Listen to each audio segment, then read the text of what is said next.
Welcome to the Sunset Safari, and look who it is.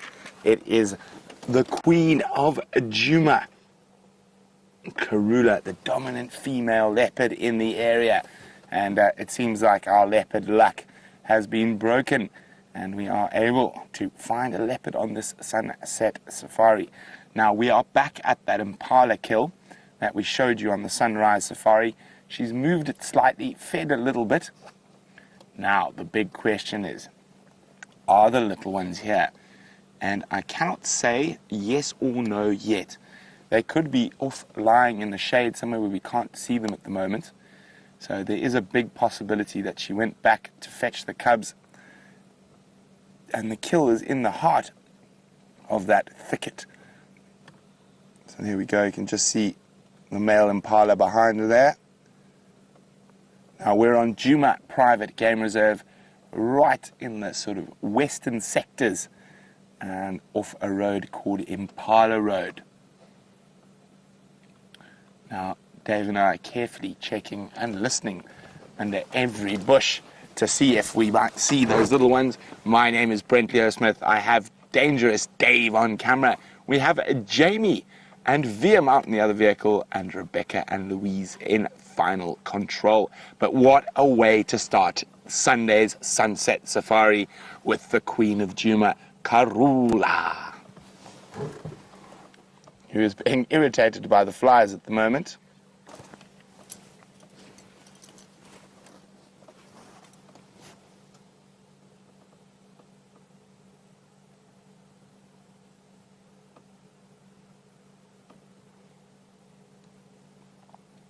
There we go.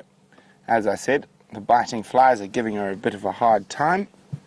But other than that, she's quite a content leopard at the moment. Nice stash of meat just behind her. Got a nice shady spot to rest up in. Now, we are hoping that she hoists this kill. When I say hoist, I mean take up a tree. Because if she leaves it on the ground, with the amount of hyenas we have in this area, it's quite possible she might lose it.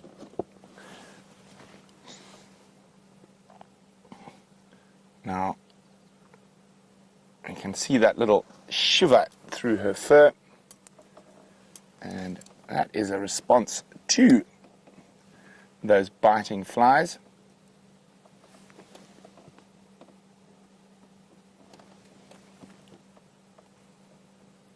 Dave, I don't know if you're going to get it, but just come out quickly. Oh, don't worry, it's gone. There was a little blue pansy, a very pretty butterfly that landed on the dashboard for a second, but it disappeared. So I'm watching that thicket behind very carefully, because a leopard cub is such a small little creature that it could be hiding in the shade there, in the dark shade around the base of that weeping wattle. But no such luck yet. So we're definitely going to have to sit here for the long haul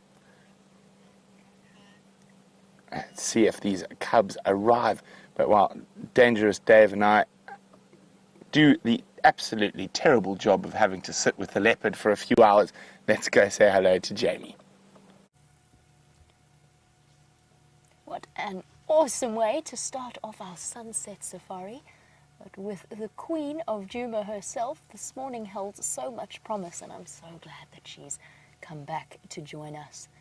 In the meantime, we've got some interesting things happening here with the harvester termites.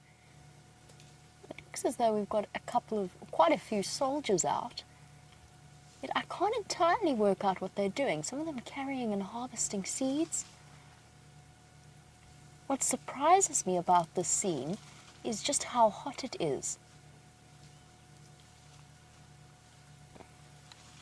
What on earth is going on?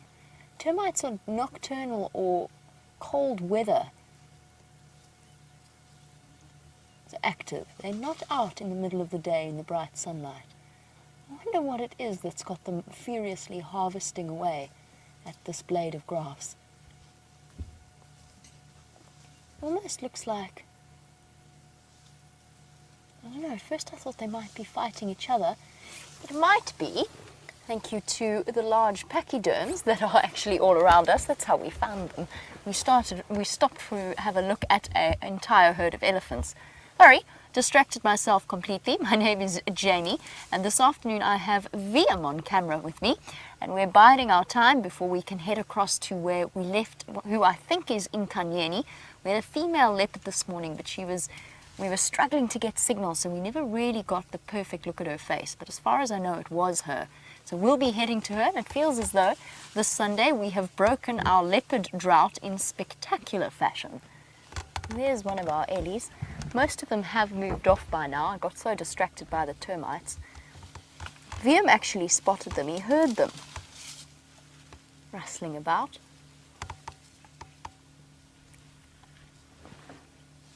But there's a male, a little bit separate from the herd. He's still too young to have left, but he's old enough now to be right on the outskirts of the rest of the group, munching away on a bush willow.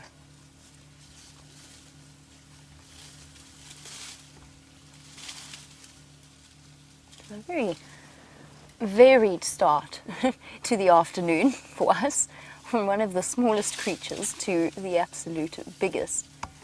I think this might be the same herd that Brent had this morning on the sunrise safari.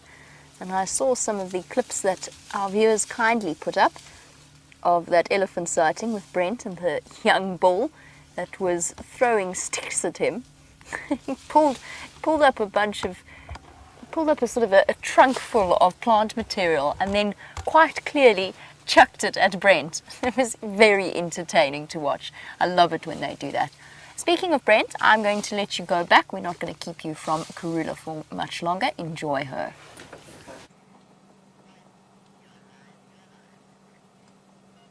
So there we go. Queen Karula still has not moved an inch, apart from the occasional twitch to try combat those biting flies. Now, the most annoying fly if you're a leopard is a little species of fly called a stable fly that looks almost exactly the same as a housefly. The major difference with them is that they are quite vicious little blood suckers, so they do bite, and we often notice wounds on the predator's ears and even the prey species' ears, and that is from that stable fly. Now there's some very upset little wax balls behind us. I wonder what they have seen that we can't. So in the little tree here there's some very small birds that are they're right in the center of this little thorn tree, right next to us. To the left, literally, unfortunately, there we go. So I wonder if there's a little cub wandering around somewhere behind us that we can't see. Not that I can see at the moment. There we go, you can see that little blue bird making lots of noise and a little bit upset. We are checking carefully. I haven't seen any sign of the cubs, but birds are quite good at spotting them. They could just be alarming at Queen Karula herself, the audacity of the little birds, but we will be keeping an eye out. The cubs could definitely be here, and it's not uncommon that when you arrive, especially with Karula's cubs, they haven't spent as much time around vehicles as some of the other cubs in the area, so they're not quite as relaxed. So playing the patience game could be very important in terms of seeing those cubs, just sitting here waiting it out.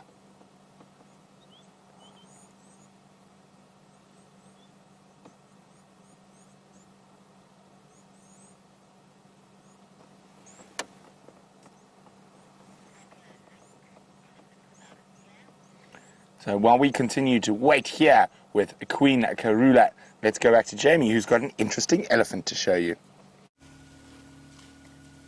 Now, I know that I said that I wasn't going to take you away from Queen Karula for too long, but I just had to try and get you a view of this very interesting female elephant. And she's now hidden her face as though realizing that we're looking at her. The thing that makes her so special is she's missing an ear. Completely. I mean, there's hardly anything there. And I'm just wondering if maybe if I don't go backwards, whether we can't actually get you a clearer view. We did have a view of her earlier, but she moved off. What you gonna do, girl?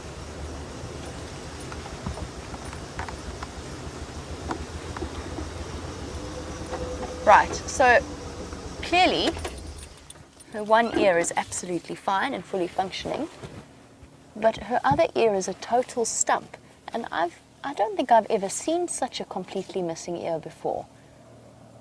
We've seen elephants without trunks, we've seen elephants without tusks and tails, but this is a first. There you go. It's so surreal. It almost makes her look like an Asian elephant or an Indian elephant when you look at her from that angle.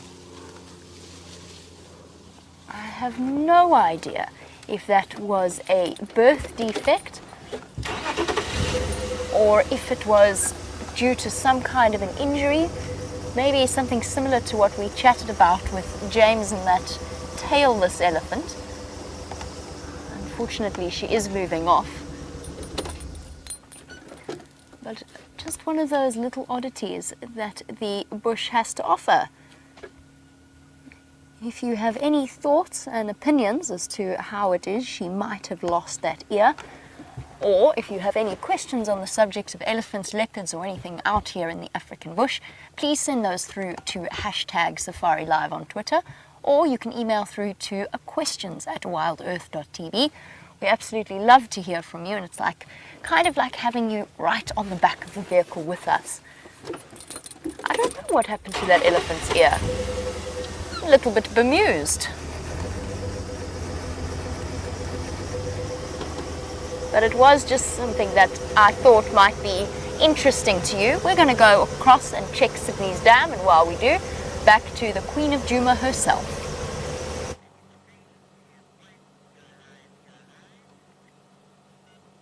So there we go. She's still lying in the shade of that weeping wattle, not too far from the carcass. The little wax bills have moved off, so it's possible they were alarm calling at Queen Karula. Now, for those of you who might be a little bit new, a little bit of history to Queen Karula, she's the dominant female leopard in this area. Oh, there we go. And there's a very distinctive marking on her forehead, and it almost spells out wow. Wait till, there we go, you can see that right between her eyes.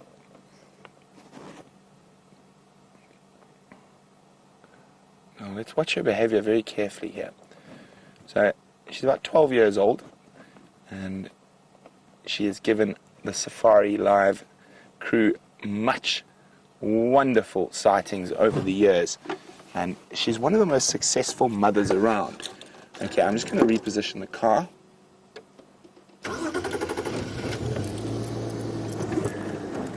Looks like she might feed again.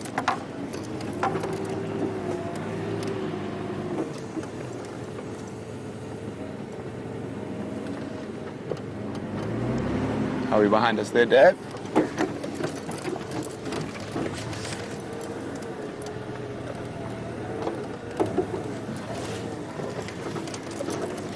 Okay, so we're just going to get around to the other side, and she's going to feed off. It's a young male, not this year's baby, but last year's baby that she's caught. Now, it's quite a big piece of meat for her, and she's might struggle to hoist it. So what she might do is remove the stomach, and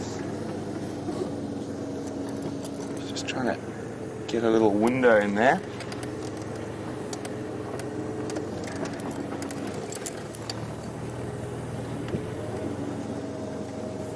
How's that, Dave? Back. There we go. And then you can see, like with most cats, even lions to a degree will pluck the fur from the carcass like she's doing at the moment.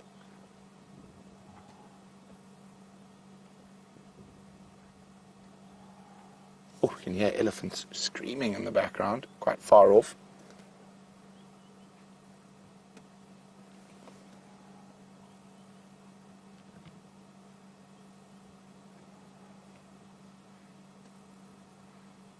So as I was saying about Queen Karula, one of the more successful female leopards in terms of rearing cubs in this area. At the moment she's got 2 cubs. It looks to be a male and a female. And she's trying to get rid of all the fur she's just plucked. So a lot of you wonder, do leopards get hairballs? And of course they do. It looks like she's almost about to cough up one right now.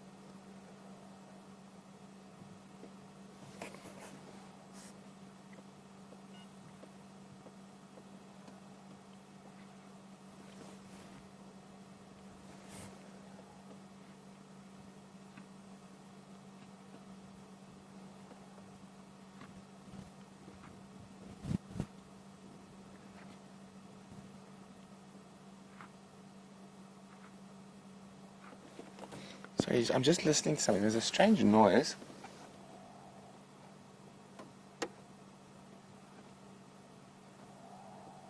There's a cub here. I can hear it. Okay, so there is a cub here. I can just hear that little... And I can't see it yet, but it is somewhere in this little thicket. I can hear the little one.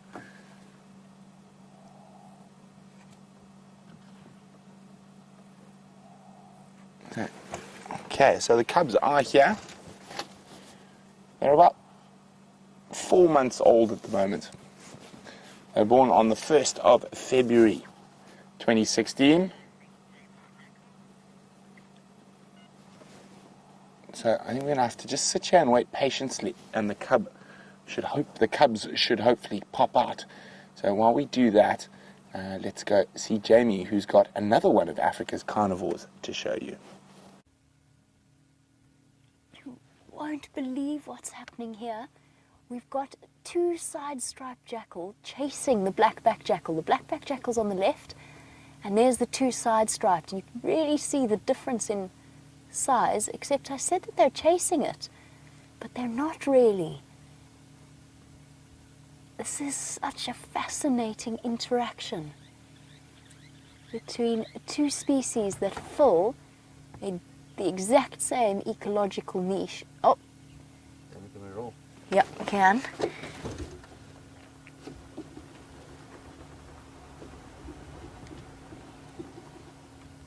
There's the side striped.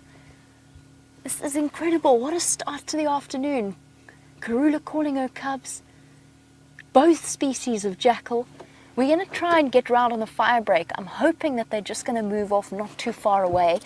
We had them this morning on the sunrise safari, both species, trying to snatch scraps of that buffalo carcass from the hyenas. I can still see them. And we spoke about the interaction between side-striped and black-backed and the fact that they hardly ever come into any major kind of conflict, which is why this interaction was so interesting. There was no violence exactly, there was no overt aggression. It was just almost like the side-striped were pushing with their slight size advantage, and then of course the advantage of numbers as well. You can almost guarantee that's a male and a female side-striped jackal. It's anybody's guess what the black-backed jackal is, whether it's a male or a female. Either way, this is really incredible interaction. We have been so spoiled today. This morning it was hyenas, jackals and vultures, and this afternoon it's 2 jackal species interacting for us. Try and speed up around this corner. We've just got to really keep our fingers crossed that they haven't disappeared into thick vegetation. Oh, I think I can see one there.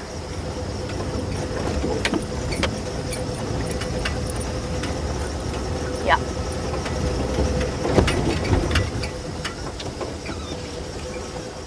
And they're sniffing around. There's obviously still scraps of the kill from this morning. That was originally the Nkuhuma's kill, then became the hyena's kill, and it now looks as though it is the jackals.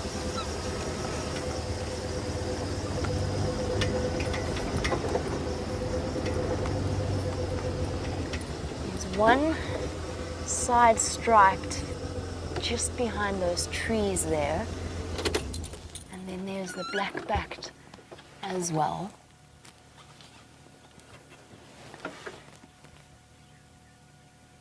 It looks like the black-backed, from what I can see. Yep, that's the black-backed.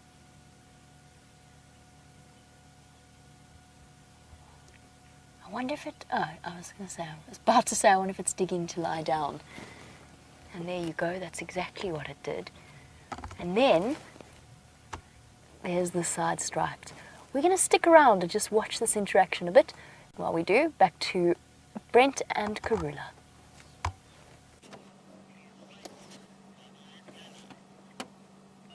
So she's pulled the carcass deeper into the thicket to get a bit of shade.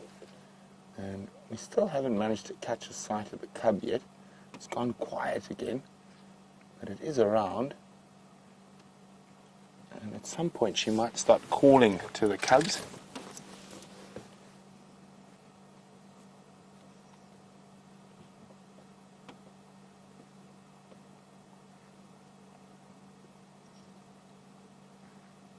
So for her to have the best chance of actually successfully eating this whole kill, she's going to need to remove the stomach. Of course, that's a big, heavy part that she's not going to eat too much of.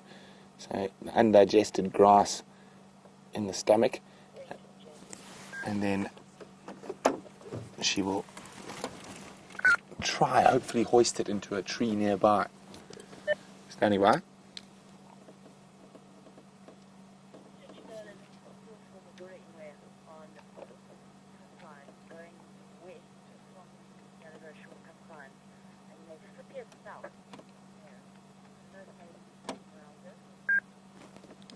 Copy, thanks. So just a little update from Jamie there. There's tracks of a male leopard coming in from Buffelshoek on top of our tracks from this morning. That could be Mr. Tingana. And they were heading in this general direction now.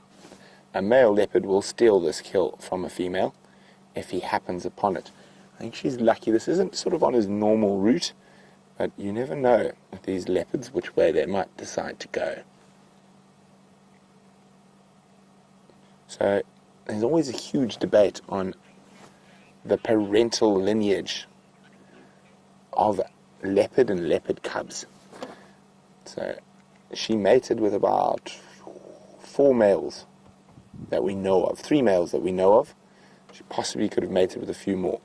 Now, she mates with lots of, there we go, look, she's got into the chest cavity now.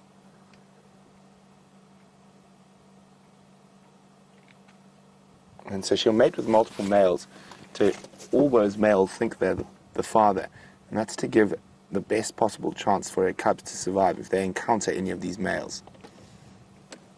So Jane is wondering, as we watch Karula dismember this impala, how long will a leopard feed on a kill for? Well, Jane, it's entirely dependent. They have no qualms eating highly rotten meat. So if she can get a kill this size into a tree, she'll happily feed off it for 3 or 4 days if it's big enough, but normally 2 to 3 days.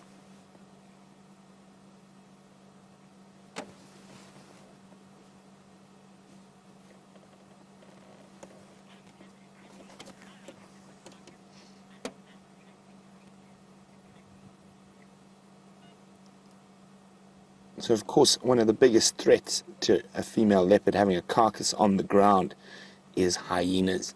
And Akaji is wondering how long till that carcass starts smelling and attracts the hyenas. Well, it depends. Probably in this winter weather where it's not too hot, it'll take a day or 2. But if that stomach is opened, hyenas will pick up on that scent quite quickly. So what happens is leopard normally try cover the stomach in sand to help mask that scent. And we might be lucky enough to watch her perform some of that behavior a little later.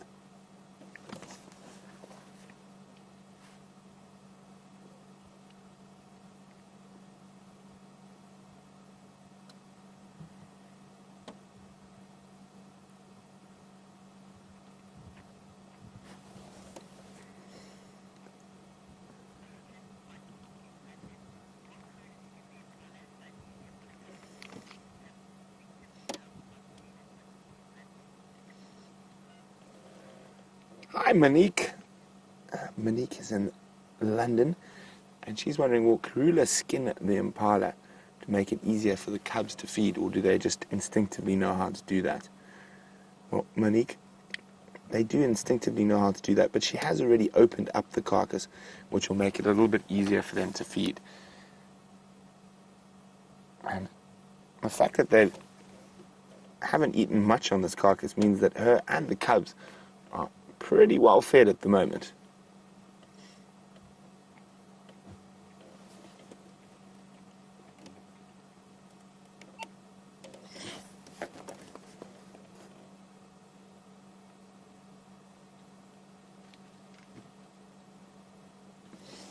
So she's going to try probably eat the high mineral content organs next: liver, heart, lungs, kidneys as well. Liver's quite important for most of the big cats because of its very high iron content.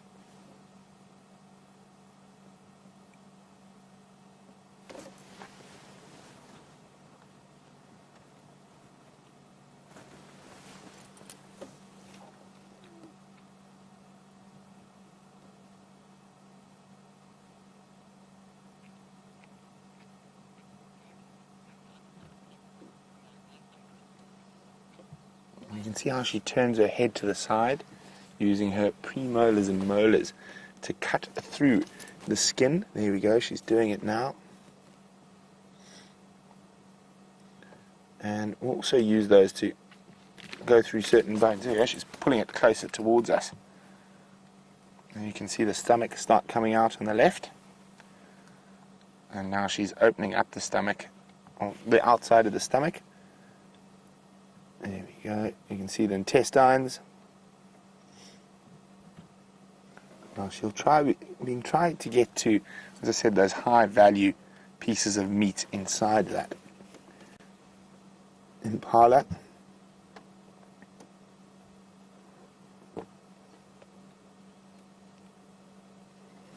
Also, once she's got the stomach and the intestines out, it will make it a lot easier for her to hoist this kill if she wants to.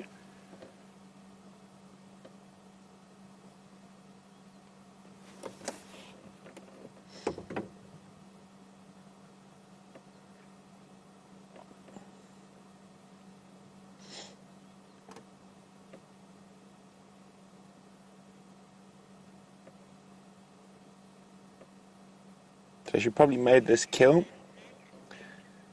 about maybe early this morning or late last night. And if you're wanting to ask any questions, like Monique and others have been doing about what we're looking at this very moment on a live African safari, you can do that by sending an email through to questions@wildearth.tv or use the hashtag SafariLive on Twitter.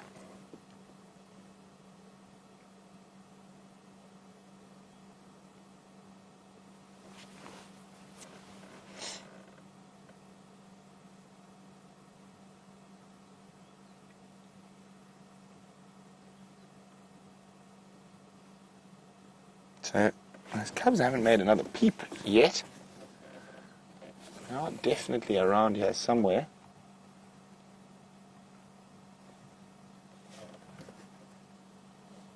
As I said, her cubs haven't spent that much time with vehicles. So, it's going to be a bit of a patience game at the moment. Just got to give them enough time to get used to our presence. So Lucy, hi Lucy, in South Bend, Indiana, is wondering whether there's a tree close by for Karula to hoist if she needs to. There are a couple, none of them are particularly ideal, but when you're being chased by hyenas, you don't go for ideal, you go for the closest. There's actually a nice marula tree up there. If she was going to hoist, it's going to be, we can't really see it, it's behind us. But there is a nice tree to hoist into, Lucy.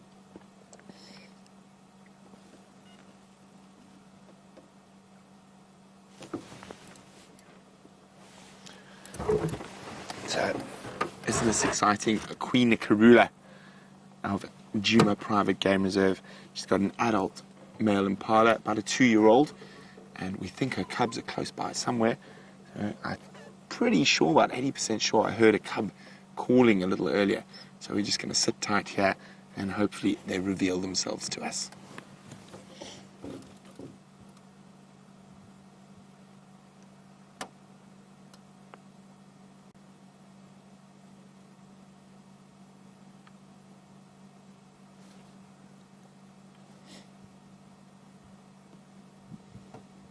At the moment she's just opened the abdomen of the impala, feeding off some of the internal organs. Looks like she's feeding off a piece of the small intestine at the moment.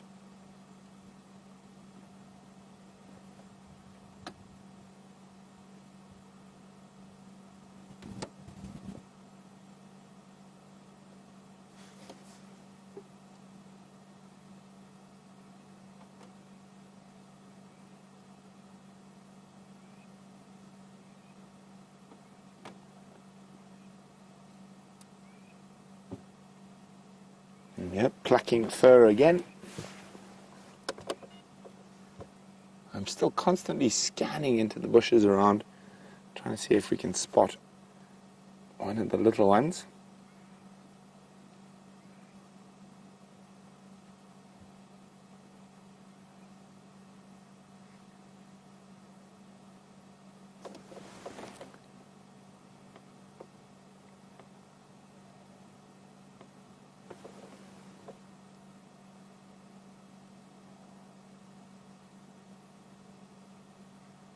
I can hear a little one again. Can't see it. Can hear.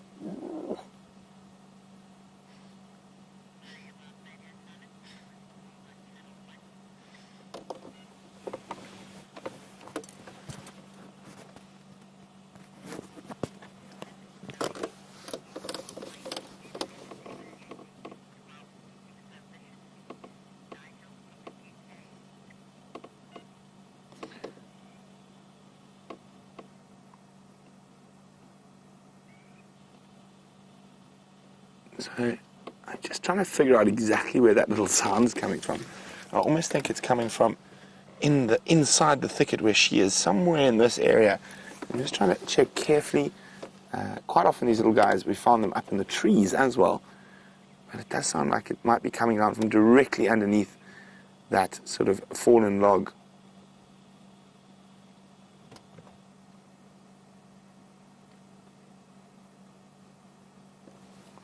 Just trying to see any movement, but nothing yet. And it looks like she's got to some of the good bits. What's that she eating there?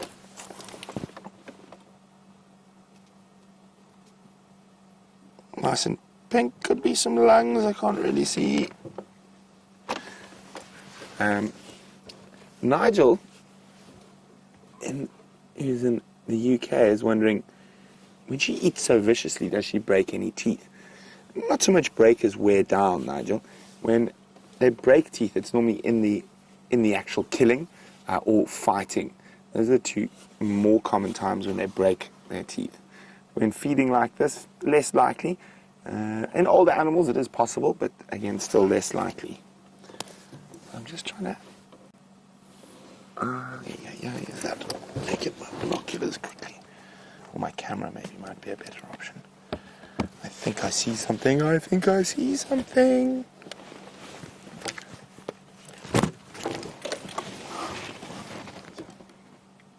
Just trying to. A light's quite difficult, and you get into that. The depths of that bush. Oh no, she's moved now. I can't really. Maybe, maybe not. Whatever I saw was moved.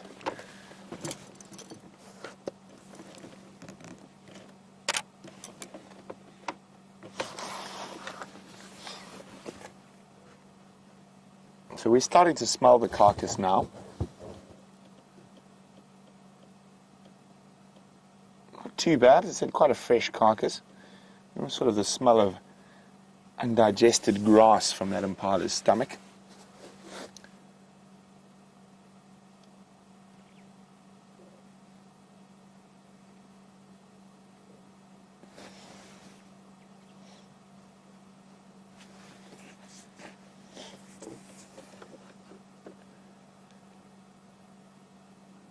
Back to plucking.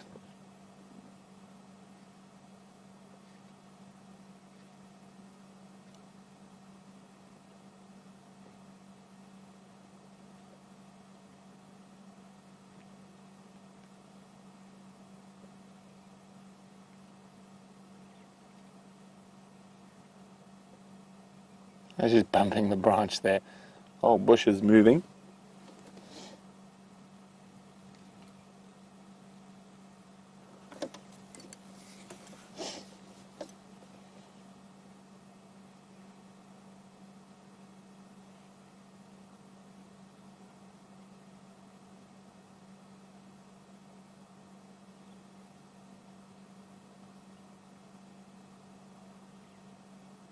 There we go. I don't know if you guys can hear that.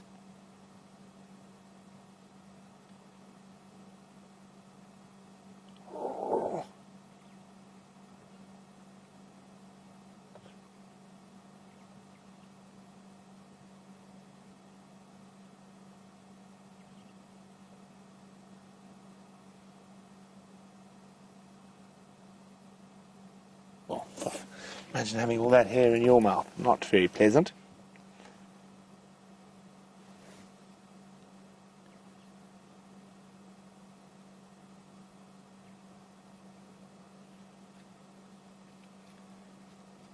She might just change position. She might even move the carcass a little bit.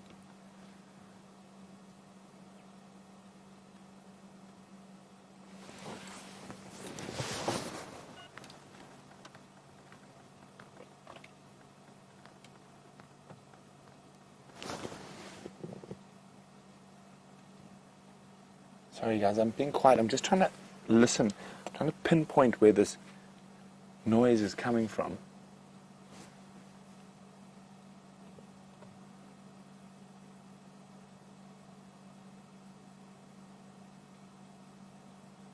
Where are the little monsters hiding? So I think I hear something bigger coming through. There might be some elephants moving in behind us. I can't see them yet. I just every now and then just hear a branch breaking.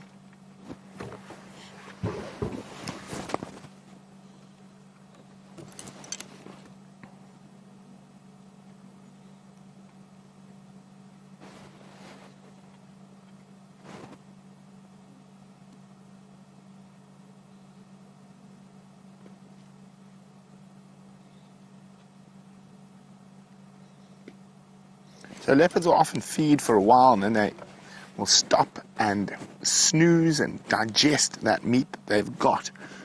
But we're going to keep our eye out around here and hopefully we are able to figure out where the sound is coming from and we will see those little guys. But while we do that, Jamie's got some pachyderms for you. Well, we just had to show you this elephant before she disappears, because she is absolutely bulging. Look at that. Oh, that is one, I was going to say very pregnant, but being pregnant is one of those things you either are or you aren't. You can't be very pregnant, but you kind of know what I mean. Just look at that. She looks like she's absolutely ready to burst. In fact, I think she's actually incredibly uncomfortable because she was, compared to the rest of the herd that are perfectly relaxed, she was actually a little bit stressed out when we came through, and I think feeling a bit uncomfortable and very, very vulnerable in the condition that she's in. We'll try to sneak forward. Obviously, I'm not going to try and follow her into the bushes. So she has largely moved off. No, I'm not going to try. I think it's going to be next to impossible. The rest of the herd is in there as well to give her some support.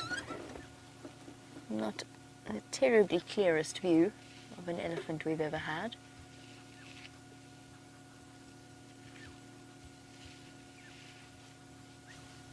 I'm just going to take my earpiece out for 1 second.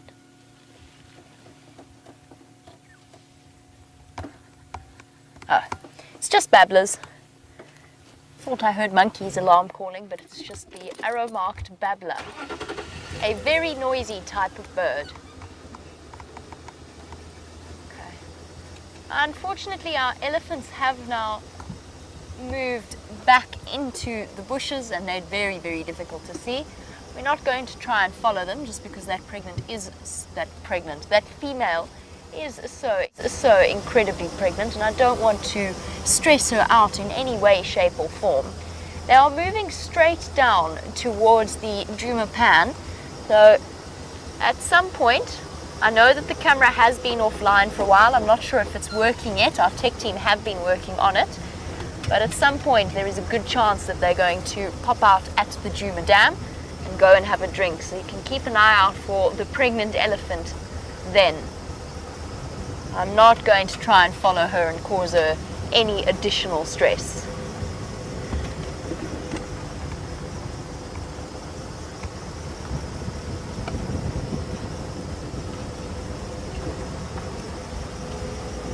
And we're going to start making our way more resolutely now. We've been seriously sidetracked, but we're going to start making our way more resolutely towards Cheetah Plains and Nkanyeni. I didn't think it was terribly polite to turn up out of the blue right outside a guest room before they go out on game drive. Somehow I think that they might have taken serious offense to that. It's just not good manners. So we've been giving them time to rouse themselves, have their afternoon coffee with amarula or whatever else that they're going to grab, and then to head out on game drive before we arrive on their doorstep. And of course to give them a chance to see her as well. I bumped into the guests who are staying in the room. She's killed something in the riverbed right outside their bedroom. I mean, right outside. They'll be able to look down at her. He does, doesn't he? Oh no.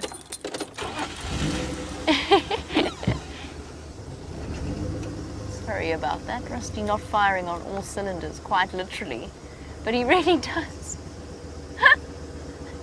That was the best description that VM just came up with. Our male impala here has most definitely sporting the scars. Hey boy, how's the rutting season going for you? Look at him, shame. Oh, puffy, swollen eye, injuries all over his face. And that's exactly what he looks like for him. He looks like he's been in a bar fight. And of course the male impala are looking a little bit the worse for the wear. Oh, his left side's okay. His opponent obviously managed to get in on the right and get to his face. It is mating season for the impala. It's slowly drawing to a close, actually, over the next few weeks, but they have been furiously fighting each other to get hold of a harem of females, a temporary harem. Impala don't have a permanent harem, but a temporary harem that they will then keep with them and defend from other males. And he's clearly, I'm saying he's come off second best. Well, first of all, we haven't seen the other guy, but also he might have been defending a harem for 7-8 days straight until he was absolutely exhausted and just didn't have the energy to do it anymore, and then got pushed out and taken over by the next male. And in that way it keeps the impala genetics fresh, so you don't find that just one of them is mating with all of the females. They exhaust themselves and then the next one comes along. I think we'll leave our poor battered impala. He'll be absolutely fine, just by the way. I don't even think his eye is damaged. It looks sore, it looks puffy and swollen, but I don't think it's going to be like Nelson. Nelson, the one-horned, one-eyed impala, definitely was far worse off. So I think our impala gentleman's going to be absolutely fine. Let's head back over to Brent, because I know that there will be other vehicles wanting to join that sighting, so let's enjoy our time with Karula while we can.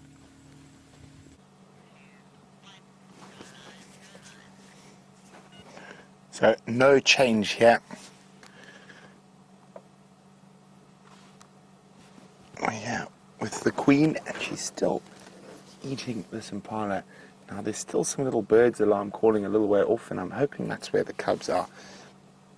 I'm just going to sit here patiently to see what happens.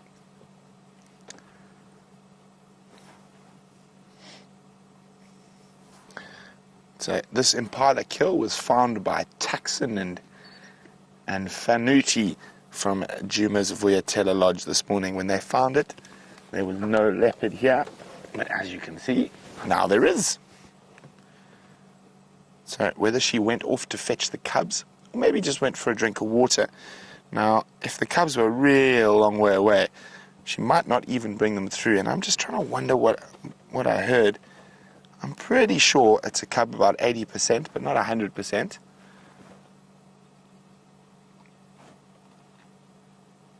We're just going to have to reposition slightly because Taxon's on his way, and since he found it, it's only fair that he can come enjoy this magnificent sighting as well.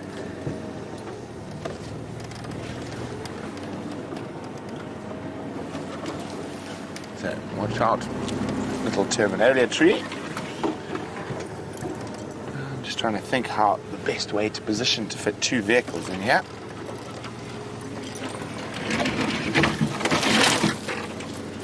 Not the tree. Oh, it's stuck now. Oh, another thorn tree. Let's just do that. That should make life a little bit easier. Okay, there should be enough space for both of us now.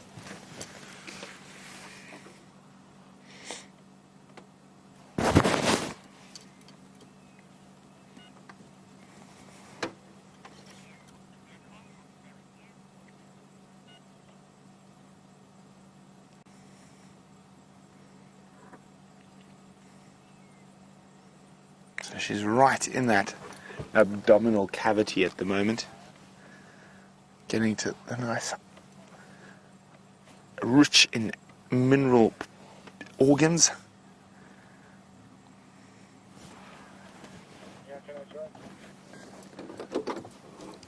Oh, firm taxi, just come to my left. I've made some space for you here.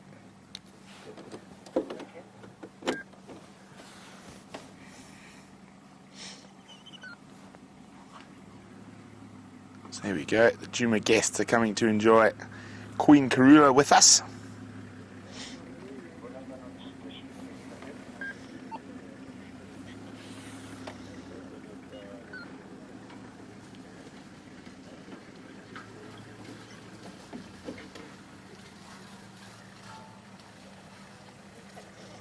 Just watching the next vehicle come in.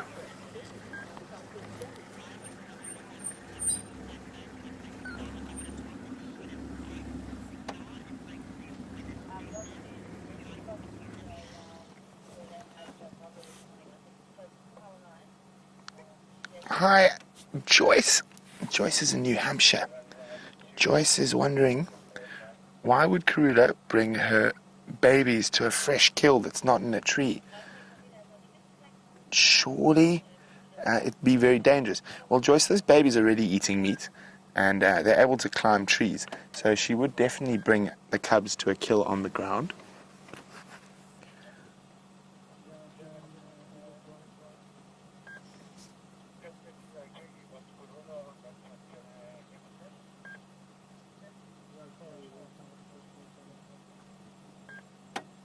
I'm just going to have a quick word with Taxi. I think the Mampimpan are here. I heard that down that side where those birds are alarm calling. You hear those tip, tip, tip, tip, tip. Ow, ow. So I think they're around.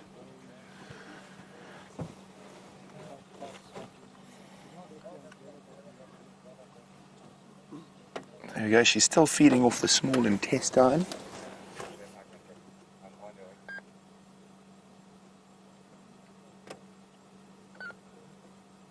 There we go. You saw the droppings drop out there.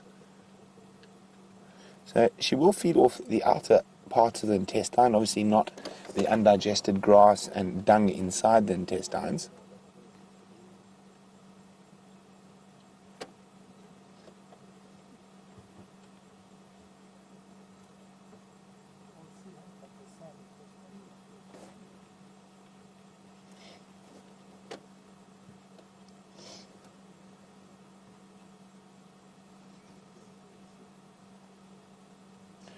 So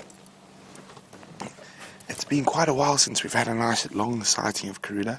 She's been doing some disappearing acts across our southern boundary, but wonderful to have her back deep inside Djuma.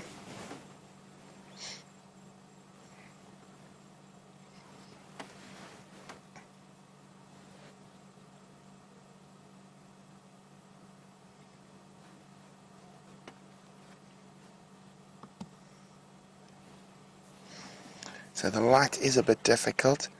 She's right in the deep shade with the sun behind her.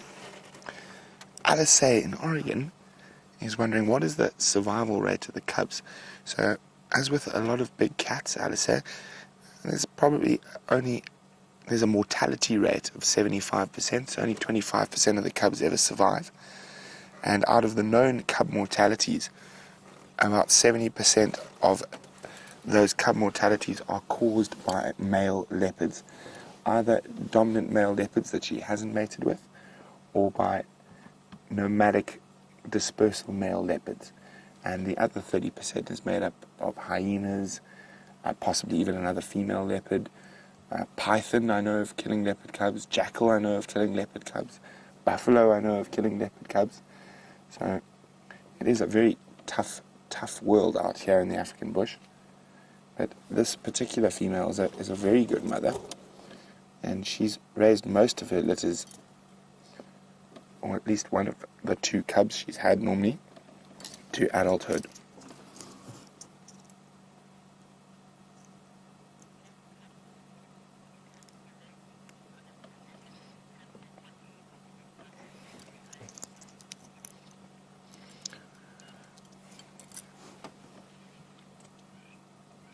So hi Kathy. Kathy's in Tennessee. Kathy would like to know, is hunting a learnt behavior, or is it something that comes naturally to the cubs?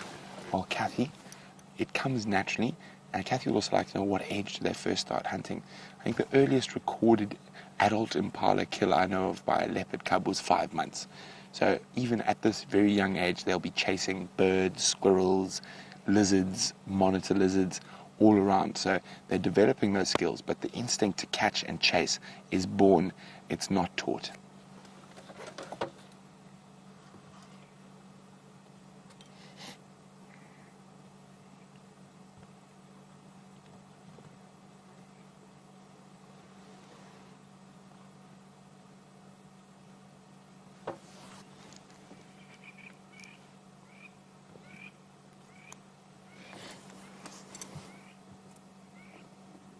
This is incredibly special. We're sitting here on a live African safari, mere feet away from a female leopard devouring a young male impala. And if you would like to know anything about what we're seeing on screen, please drop me an email on questions@wildearth.tv or use the hashtag SafariLive on Twitter.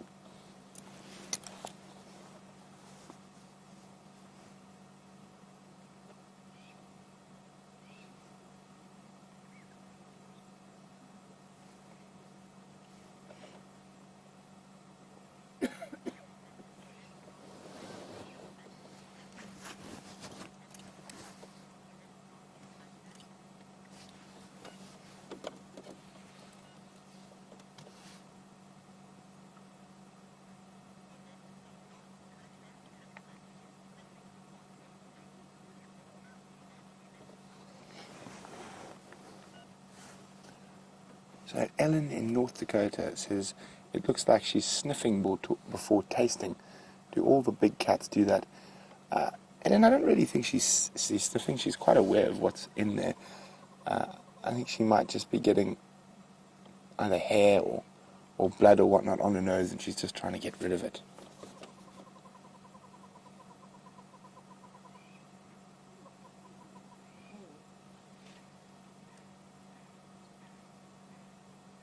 She looks like she's drinking some of the blood.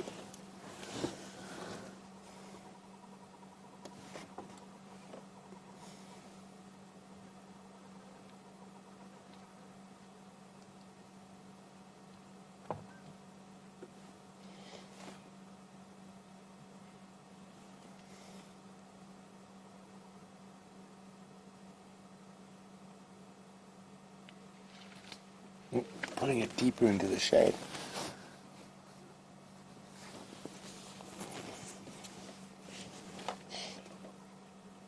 There we go.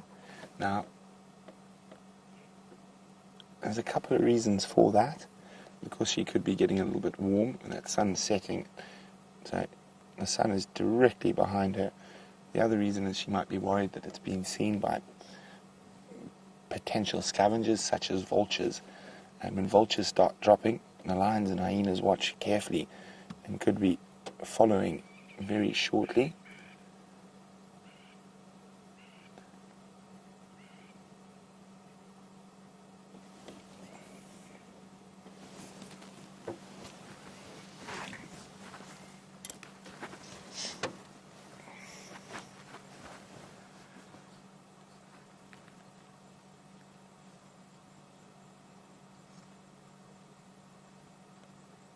Now, I haven't heard any cub-like noises for a while.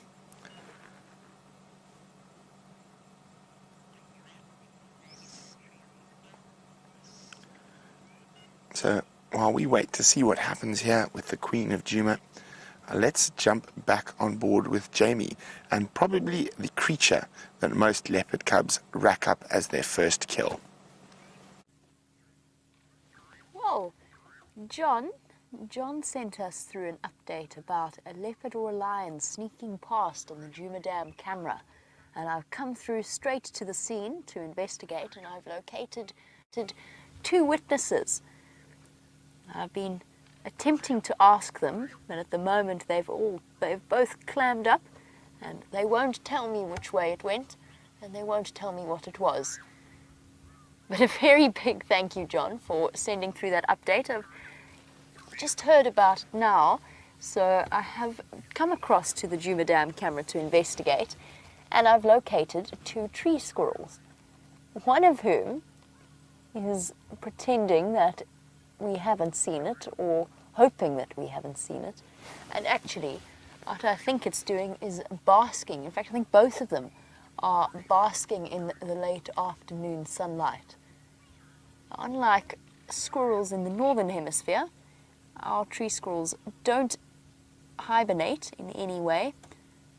They don't have to stockpile food, but they do have to eat as much as possible during the summer months. Oh, are you going back to where we first saw you? The squirrel really enjoys this really fragile looking branch. Feels as though it might be the wrong place for it to settle. Looks as though it could break at any second. Not actually that I have ever seen a tree squirrel fall, misjudge, or in any way show a lack of coordination or climbing skills. Right to the tip. It feels like a very risky decision. And it really does look as though it's been spying on whatever's going on around it, keeping a close eye on the comings and goings of the various cat species. And of course, tree squirrels, one of the first animals to sound the alarm when something like a bird of prey or a snake or a slender mongoose or indeed a leopard or a lion comes past in a sort of cackling, almost witch's laugh type sound. It does really genuinely sound like they are laughing at you when they alarm call. I don't know if these squirrels spotted anything, John. I have checked for the tracks and I'm going to keep looking. While I look, Brent is still with Karula and she's up and about.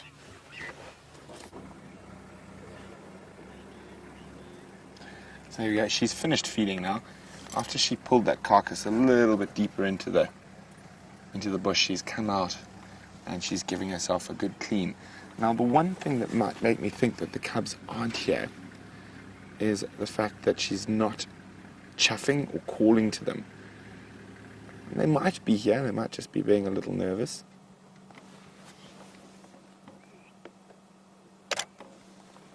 So you hear that click in the background, that's me taking a few photographs.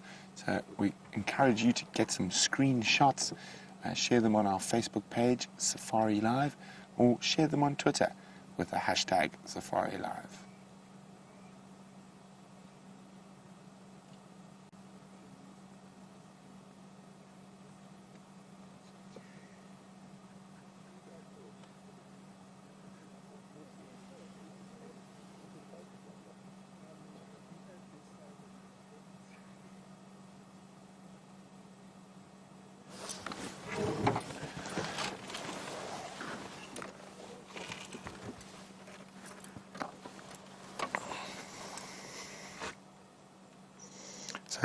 leopards are quite fastidious groomers, so constantly licking, cleaning, but even though they do clean a lot, they still actually are quite dirty animals, even though they don't look like it.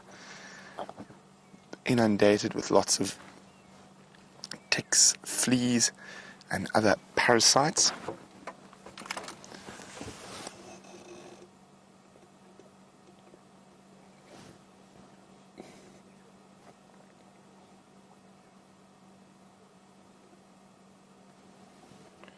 Isn't she beautiful?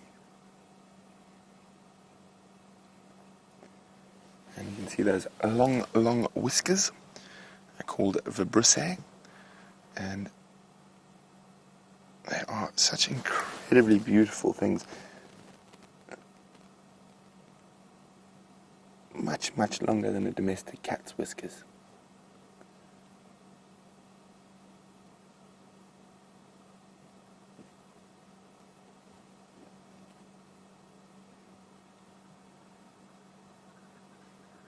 Now, you'll notice that sort of round motion, very similar domestic cat. That very round lick, paw lick. Now, David in Houston would like to know, does a leopard carry its same name once it crosses over different reserve boundaries? Generally, yes. Most of the time the animal will be referred to by the same name as it moves through between the different lodges.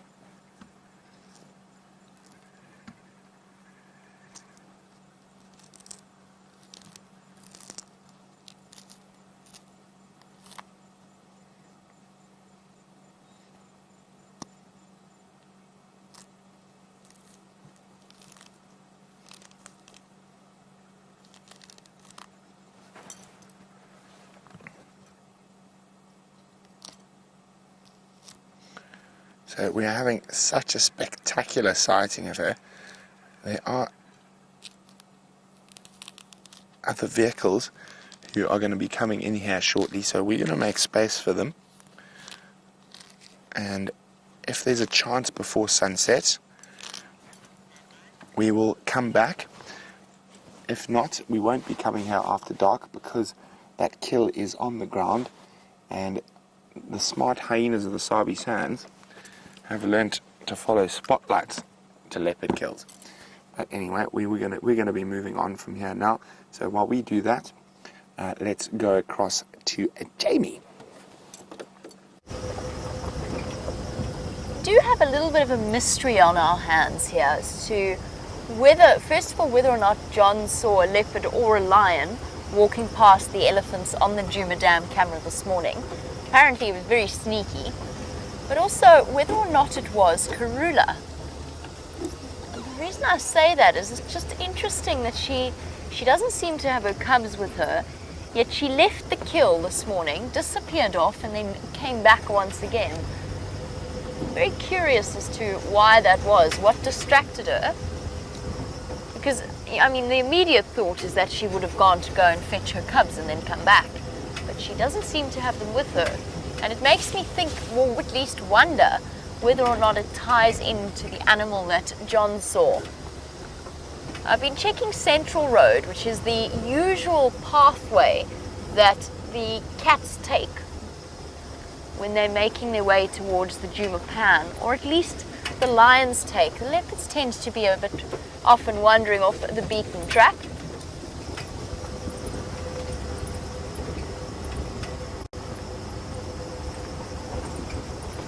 But the lions seem to enjoy wandering along this road.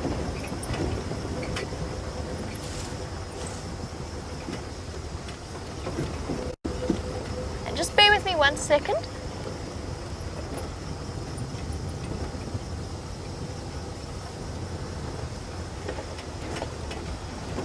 Just to hear Cheetah Plains update about the leopard that we were looking at. And it sounds as though the guys finally managed to have a good look at her. And apparently, it wasn't in Kanyeni, apparently it was Tandi. Now it just goes to show, we never had a proper look at her. we sort of struggled through the drainage line. And apparently, for those of you who were watching the sunrise safari, it was Thandi, not Inkanyeni, that we saw this morning. Just an update on that side. Sorry about that. It was obviously a case of miscommunication, and we could never get a good enough view in order to see her properly. So it was Thandi, not Inkanyeni, that was outside the Cheetah Plains Lodge, and from what it sounds like, she may have disappeared. I just want to double check that with Mike. Mike for Jamie.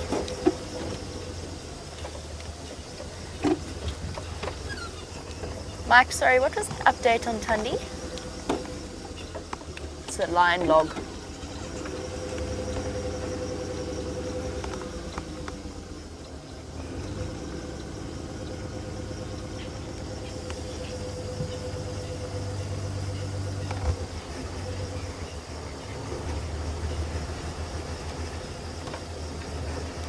Copy that. Thanks very much, Mike. Okay, so she has disappeared.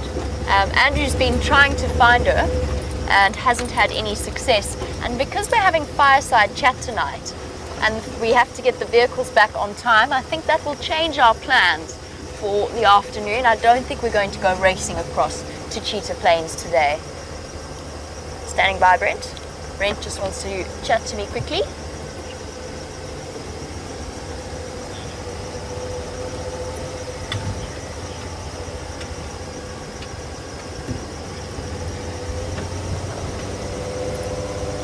Copy that, thank you.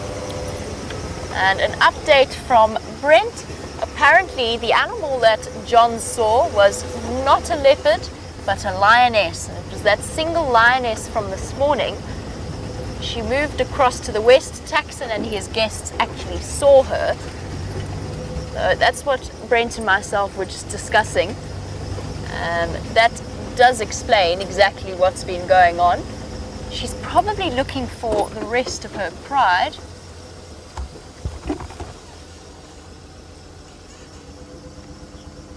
What's there, Vian? Mongoose. Oh, wonderful. Trying to find, I can't see them at all. Have they run away from me? One down the hatch.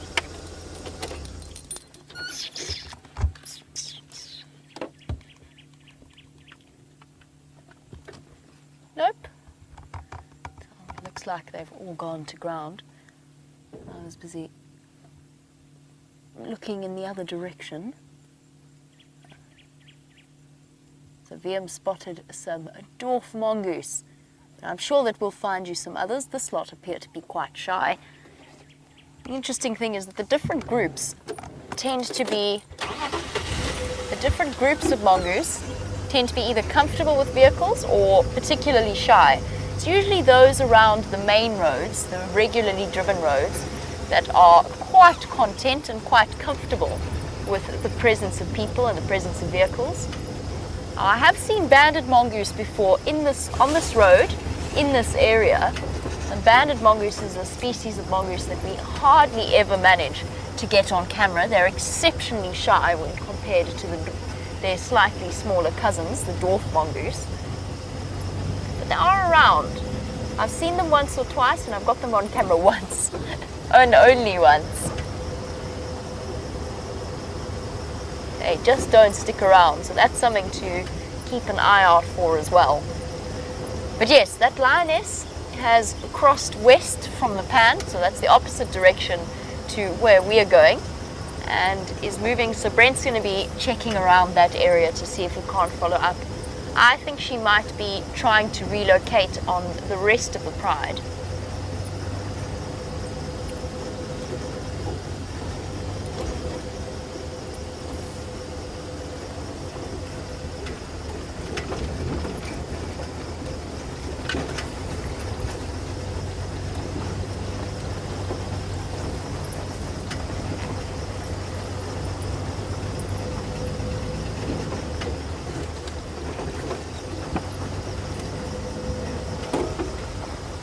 Oh, nice. Oh, yay. Liam spotted my favorite, or one of my top 5 favorite raptors. I'm just really hoping they're going to stay. There's 2 of them. Please stay, please stay, please stay. Okay, that's going to be, I think, the best view without scaring them. We've got the pair of African hawk eagles that nest here. And as I said, they are one of my top 5 favorite raptors. I couldn't tell you why. I don't know whether it's their appearance. They're slightly mottled. It's the white combined with that dark brown. But it's also, I think it's the fact that you always see them in pairs. And here we go. Injecting the byproduct of digestion. So this pair of African hawk eagles actually nests not far from where we are here. And they are highly specialized bird hunters. With lots of white underneath their wings and underneath their bellies. So this is one of them. The second African hawk eagle is down and to the right of it. Unfortunately, there's nowhere I can put Liam that he can actually see it. It's kind of hidden. One will be hidden and the other will be hidden. There we go. We've got a view through the leaves.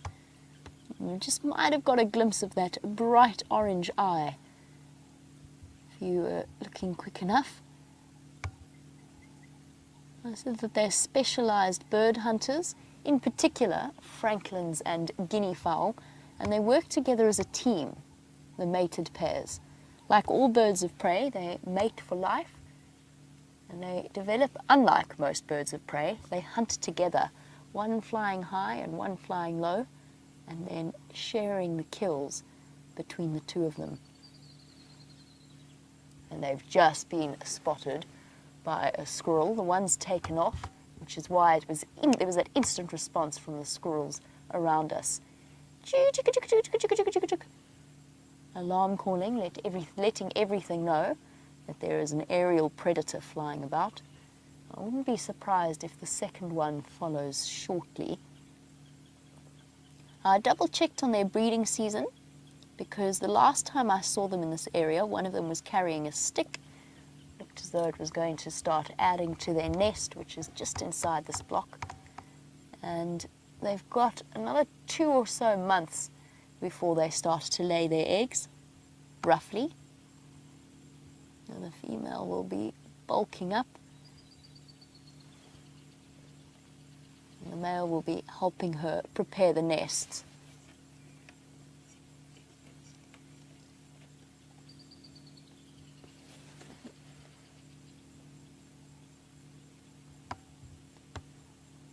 If you have a look at the true sign of an eagle, every now and again you'll be able to see that this African hawk eagle has feathers all the way down its legs. Very important identifying feature of the true eagles versus other birds of prey. And we do have several different species of birds of prey.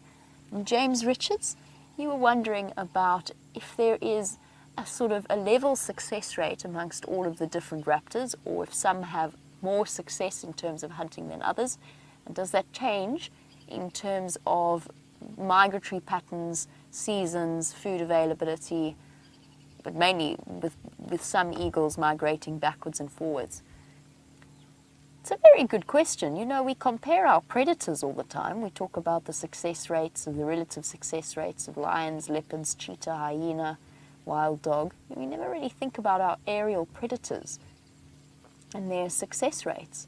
And I actually couldn't be able to tell you which birds of prey are more successful than others. Of course, the Wahlberg's eagles are missing throughout our winter period, as are the steppe buzzards, the steppe eagles, the Amur falcons. Lots of different birds start to migrate, or have migrated already, actually. There he goes.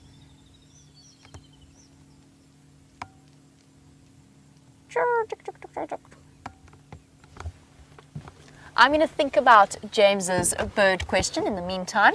Brent has found one of our other feathered friends. So, Jamie was just chatting about raptors, and here we have a raptor that's being escorted by a large flock of grey hornbills that are not happy with its presence. And I'm going to let you tell me which raptor this is. So, there we go, the hornbills are not happy. There's a huge flock of them around him, as well as the obligatory fork-tailed drongo. Now, there we go, you can hear the grey hornbills shouting. And there's a fork-tailed drongo. 2 fork-tailed drongos. So I think when this poor eagle flies, it's going to get bombarded. Now, if you know, and you're one of our avid birders here on Safari Live, which raptor this is, let me know, and you can do that by sending an email to questions@wildearth.tv or use the hashtag Safari Live on Twitter. Now, the diagnostic features, you want to look at its legs, and in this particular case, its eye color. And even from this distance, we can see that eye color sticking out quite profusely. I'm going to try to sneak a little bit closer. Just wanted to make sure you got a safety of that beautiful raptor before we moved any closer. So it's amazing. We've got all these other birds that are really uncomfortable with the presence of this raptor. So they're keeping an eye on it, even though this bird doesn't really hunt other birds. Okay, is this going to be... Don't fly, please don't fly. How's that, Dave? Oh no, it's going to fly. It's one of those things.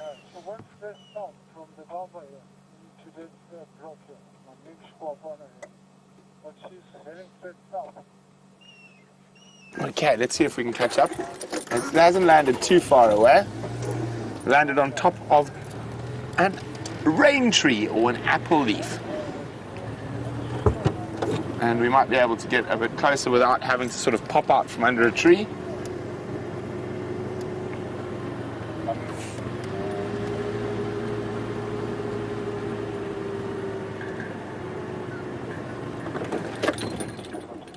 Here we go. Oh no, off it goes again. Okay, let's stop harassing the poor creature.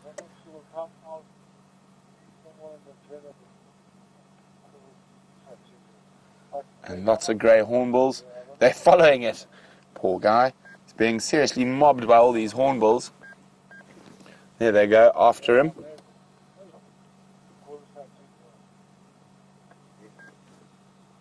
And so apparently, and I would like our Djuma cam aficionados to let me know what happened. Apparently, a lioness arrived at the Djuma cam during the day. And I think we did have a power out, so there might have been no power at the dam cam. So we're going to go look. The lioness apparently went west from the pan itself. So I'm doing just a quick check around here before I'm going to head a little bit more west. I think she might be following the edge of a seep line hunting, and it's the Karula lioness who does have the cubs. Unfortunately, we got really excited this morning.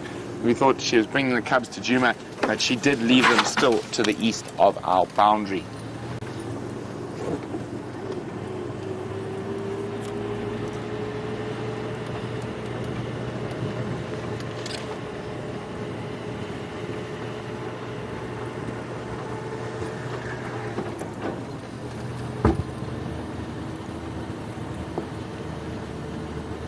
Also, I heard some elephants down in this area earlier, so let's see if we can catch up with them while we check foot tracks of that lioness. And of course, any fantastic creature we might come across, such as that mystery eagle. I'm waiting for you to tell me what it is.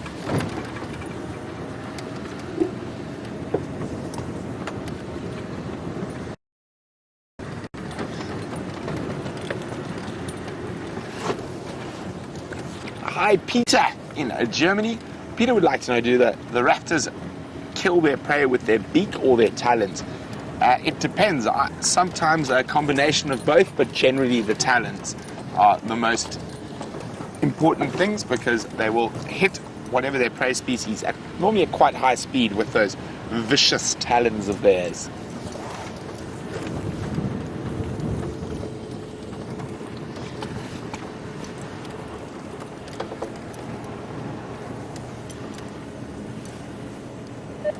Jamie. I'm just going to get a hold of Jamie quickly, see what area she's working to make sure we don't double check the same areas.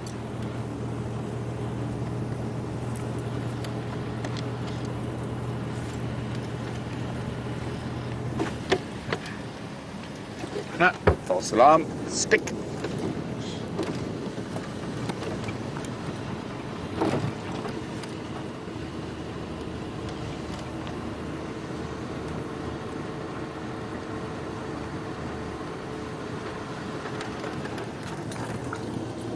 Lovely late or early winter's afternoon. Not a cloud in the sky.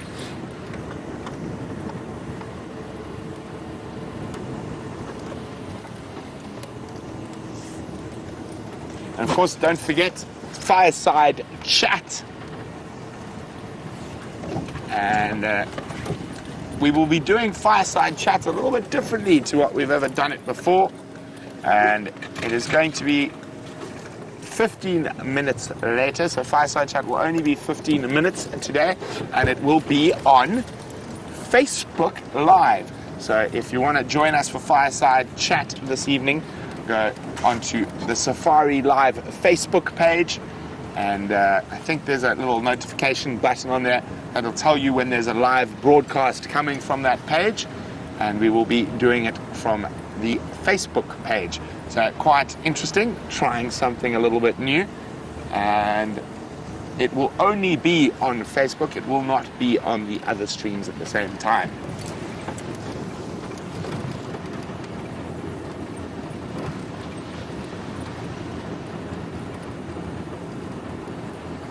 So Raisa, Joanne and Alice, you guys are spot on.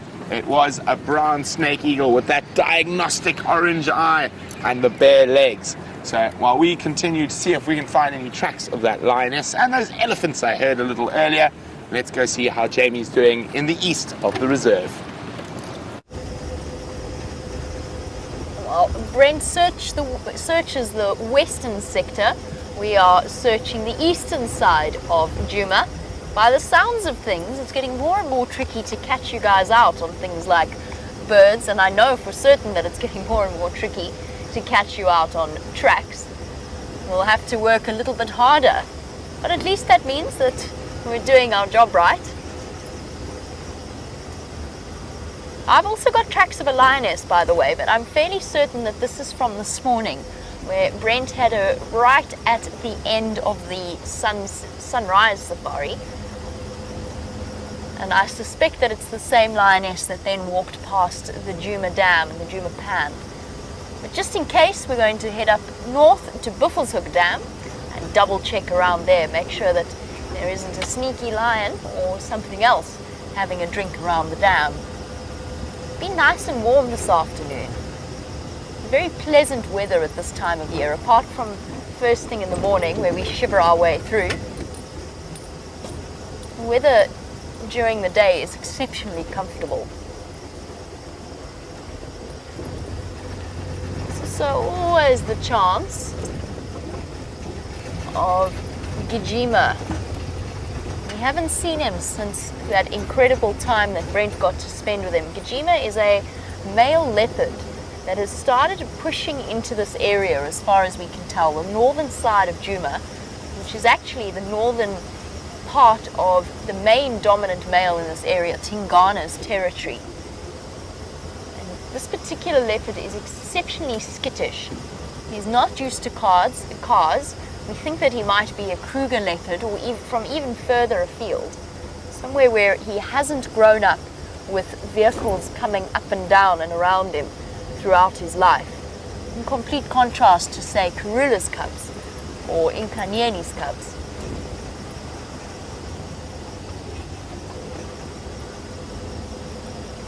Brent spent some time with him when he had a kill in this area. He's much more relaxed at night, which is generally the pattern with skittish animals. Leopards, serval, caracal, all tend to be a bit more relaxed at night when there is or with a spotlight. But he got comfortable enough to let Brent get a good view of him. And there's always the possibility that he is around and starting to get more and more used to the constant backwards and forwards of vehicles.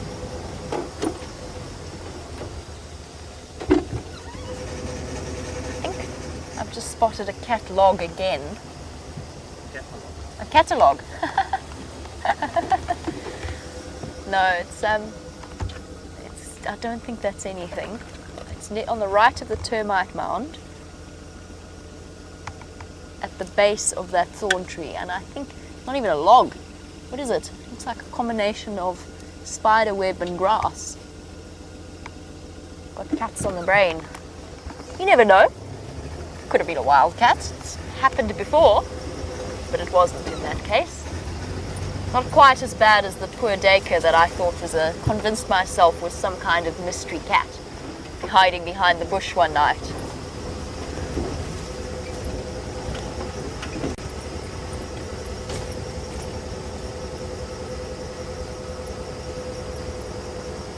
Oh, James Richard, I was thinking about your question, by the way, about the efficiency of bird hunters. And I was thinking about the fact that we don't get to observe them as much as we get to observe leopards or lions hunting. It's just that much more difficult to witness a bird hunt. Now, I know that black eagles are Burroughs eagles. Their old name is black eagles. They're now called Burroughs eagles, which we don't really see in this area because they're much better adapted to the more rocky areas, mountainous areas. But I know that they have an incredibly high success rate in terms of their hunting ability. They tend to ambush their prey at great speed, and because they're a very heavy eagle, they're the second largest eagle that we get here in terms of weight. Because they're a very large eagle, they tend to have an incredible impact when they do hit their prey. I've heard that they have very high success rates in terms of hunting ability. I was also thinking about secretary birds and ground hornbills, funnily enough. But I think that we see, or at least I have a mental picture of them having a high success rate because they forage on the ground, so we can watch them more effectively than we might something else. Now, I really honestly don't know the answer to what birds might be more efficient as hunters or have a higher success rate as hunters than others. I've seen them all try and miss, but that applies to every species. They can't be successful all of the time. And even now, I can hear a Franklin alarm calling.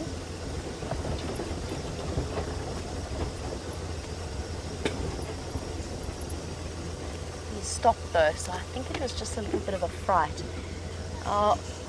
Last time Liam and I saw a bird hunt here, it was the most incredible sighting. It was with an African goshawk, if I'm not mistaken, that had caught a franklin and was trying to pluck it so that it could feed on it, but it was being mobbed constantly by grey go-away birds. The most phenomenal sighting. That was late one evening as we were coming across towards Buffelshoek Dam. Peter from the Netherlands, you were wondering whether our snake eagles or large birds of prey can hunt at night, and the answer is no, they can't. Unless it is a full moon night where you might see a little bit more activity, it is very, very unusual to see them active at night. Their eyesight is not good at night. We arrived at Buffelshoek Dam, currently inhabited by its grumpiest inhabitant. And just to finish off Peter's question before we chat about the hippo at Buffelshoek Dam, Peter, the nocturnal hunting is left solely for the owls to do. None of the other birds of prey have that level of eyesight. I called this hippo grumpy. That's probably highly unfair. First of all, he makes a very pleasant island for the terrapins of the area. They very often spend time hitching a ride on his back, and he's perfectly tolerant of them. And he's not grumpy, it's not his fault. He is exceptionally defensive, but all of the hippos are feeling pressurized at the moment by the drought that we're experiencing. And as the water levels get lower and lower, So they find themselves under more and more pressure. And I've noticed it particularly with him. He immediately starts showing what's known as displacement behavior. It's not quite aggression, although he has shown aggression before, or threat displays. But the snorting of the air out of his nostrils, all of that is just signs, him letting us know that we absolutely must not come any closer to him. He defends this, as it is one of the last remaining big dams. And as the hippo become more and more stressed out by the drought, they become more under pressure. The buffalo weavers chirping away. Chirpa, chirpa, chirpa. We got asked a question about a white-headed buffalo weaver actually the other day, and I realized I never finished answering it. I can't remember who it was. We got distracted by something, but one of the viewers asked whether or not we get white-headed buffalo weavers here, and I never finished answering. The answer is no, we don't. They only really occur in eastern Africa, so it's Kenya, Tanzania side. The only buffalo weaver we have here is the red-billed buffalo weaver. Constantly busy little birds, building those incredibly messy nests of theirs.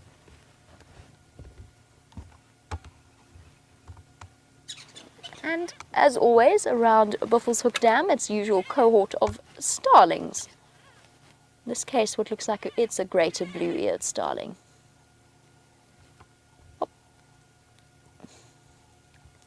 With its glorious incandescent sheen.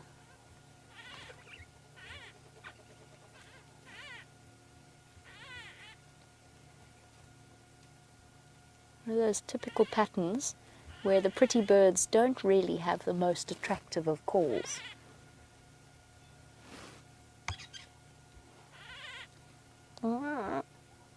Funny sound. Oh, and we have our first visitor to the dam this afternoon. A young waterbuck bull has come to drink.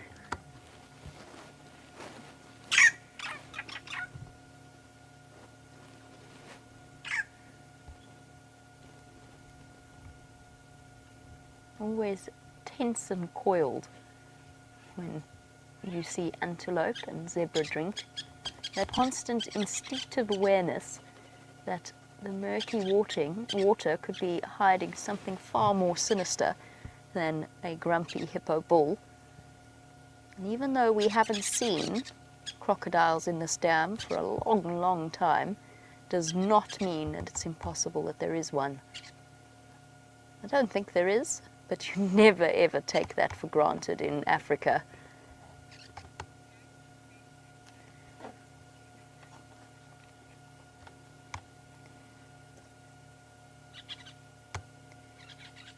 While we look at one of our most common antelope, Jessie was wondering about a rarer antelope of a much larger size. Now, Jessie, you were saying that you've heard that the sable might come on to Djuma as we're faced with this drought, and you were wondering whether or not, or whether there are any other rare species of antelope that we might see. Oh, we've got something interesting playing out. Sorry, Jessie, I will get back to your question. I suddenly noticed the change in the hippo's behavior, and that's why. Look, this standoff. Young male elephant, thirsty young male elephant, and our hippo friend. Oh, terrapin's gone sliding off. Really, hippo? He's definitely bigger than that. Well, no, he's not bigger than that elephant, but that elephant is not that much bigger than him, weight-wise. And I think the Ellie is going to come and try and drink from the other side of the dam. We do not want to be involved in a battle between the two leviathans of the bush. Oh, head shake. And we'll make sure that we are ready to leave at a moment's notice, let's put it that way.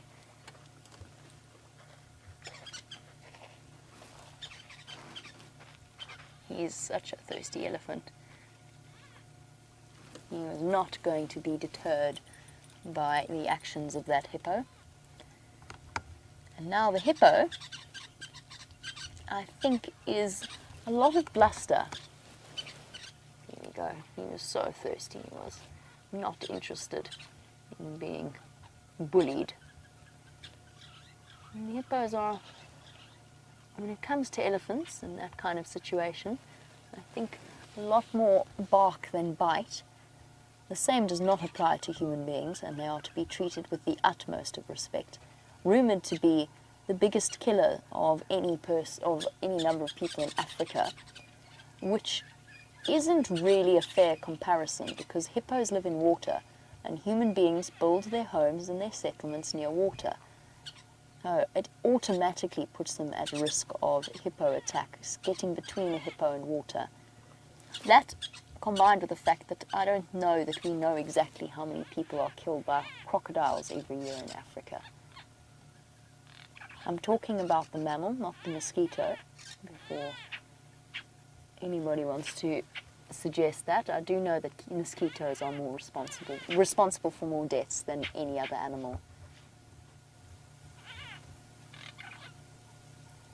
Well, you won that battle, Ellie. You can enjoy your drink. Now, if our young elephant bull had some company, if he were with a herd and if there were some other young males with him, he might be a little bit more confident in terms of his approach to that hippo's sort of flag in the ground moment.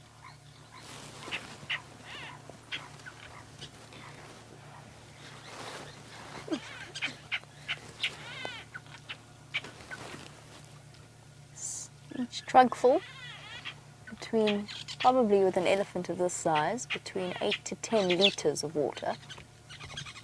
And he's having a big drink. Might even have been his first drink of the day.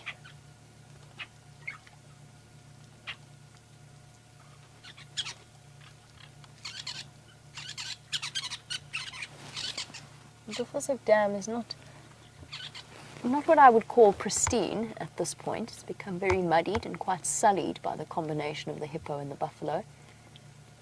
At this point, it is one of the few water sources left for a lot of the animals. Really, you can watch him stretch his trunk away from the edge so that he doesn't get a trunk full of sandy water that's been disturbed from where he's standing. Trying to reach out as far as possible. He might even have decided to go for a swim if that hippo hadn't very clearly told him that that would not be acceptable.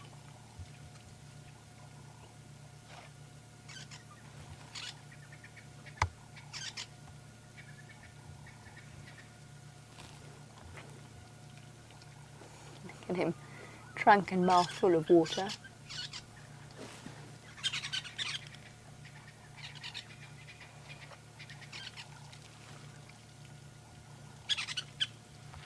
Beautiful scene here at Arathusa Dam. I'm going to tear your eyes away from the hippo-elephant drama for one moment and just point out a bird that we don't often see. They've been calling around me the whole time we've been watching the sighting, demanding that I show them some attention. There you go. African green pigeons for you.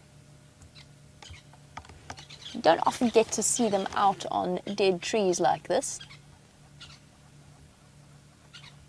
What's it called again in Afrikaans? Oh, it's a papegaaidave. A parrot dove. Papegaaidave. One of my favourite Afrikaans names for the birds. Some of them are just better, like the spookvoël, the ghost bird for the grey-headed bushshrike. Can be very literal in terms of naming things in Afrikaans language. Oh, and joined by a Cape turtle dove.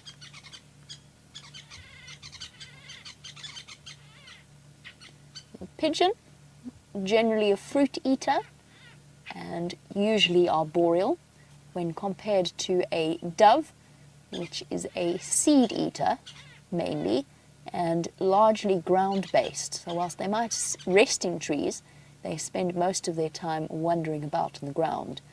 Although they're part of the same larger group, larger family, you can very clearly see the difference in terms of, first of all, size between the birds, second of all, the colour approach.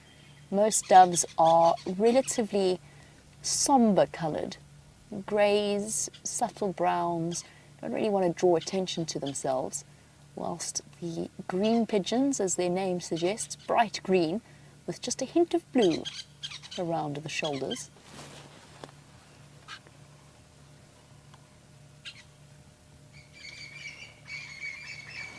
Lovely birds. Our elephant is still hanging around Buffelshoek Dam. He's thought a little bit about antagonizing the hippo, but for the moment neither of them want to risk a confrontation. And so he's decided that in the interests of being prudent, he's going to leave now. But you see that little lift of the foot, the backward glance? That's a sign of elephant indecision. Kind of like he was thinking about going back to show the hippo who's boss, and he certainly didn't want the hippo to think that he had been chased away. He wants the hippo to know that he is leaving on his own terms. It's a very anthropomorphic interpretation of what is happening. But it's so easy to do that with elephants, because they give you that opportunity and they kind of make it that way. So he has moved off.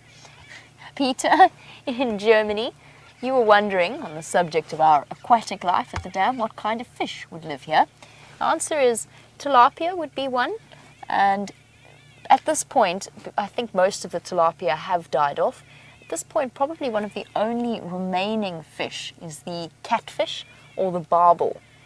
And the reason I say that is at one point this year, Peter, this dam was dry.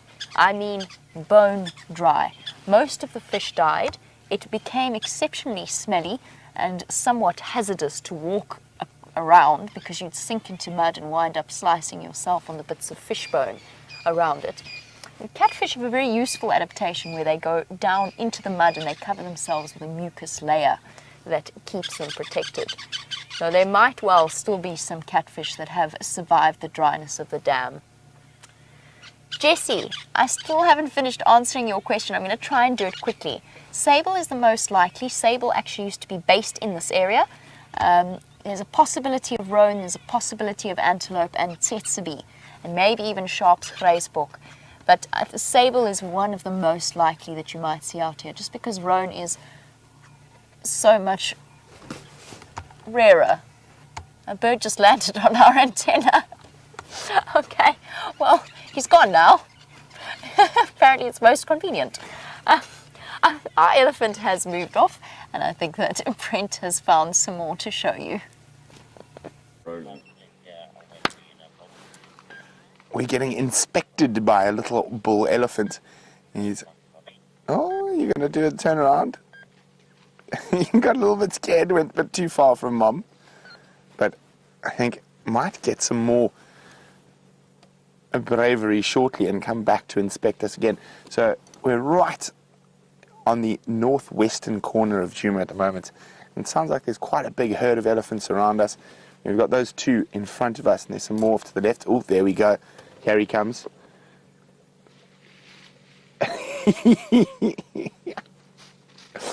There we go. Look at that. He's going to charge right up to the car. Isn't that amazing? Look at that little one. Then run back to Mom. Dave can't even help giggle. Isn't that just the sweetest thing you've ever seen? Now, very common little elephant bull behavior. He's just trying to show us how big and tough he is. But he doesn't want to get too far from Mom. But that was absolutely wonderful. Okay, so we were using our VR rig. I'm just going to do a little clap, safety clap for sinking. And then we're going to turn it off and see if we can move closer to these elephants. That was wonderful. There we go. That was absolutely spectacular. Now, of course, when that happens and it's a big bull who weighs 6 tons, it's a little bit more intimidating.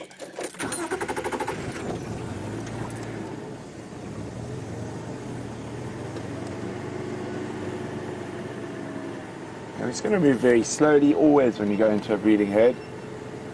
It's always good to move nice and slowly, and we don't want to upset the apple cart, so to speak. And let's see if we can get another view of the cheeky little youngster.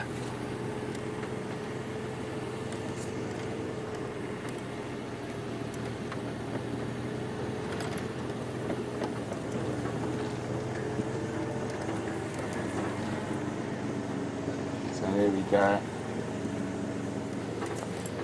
Oh, we're going to get another little inspection, a little bit better light. So if you hear some snapping, it's just my camera.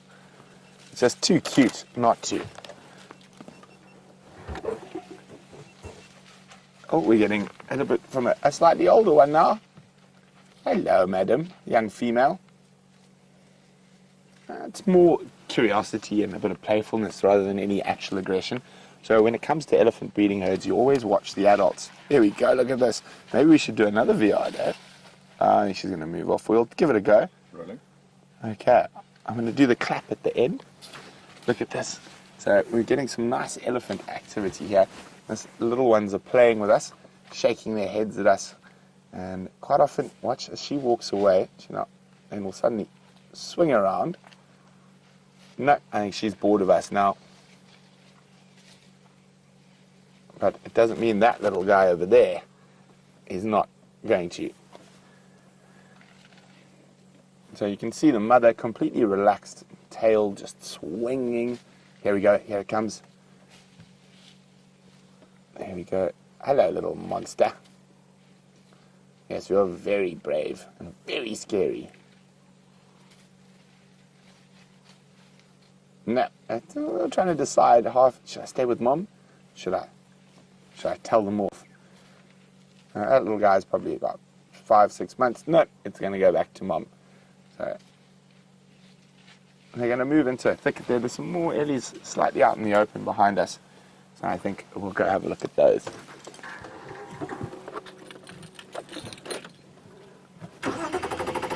Maybe try one more view of the little cheeky youngster.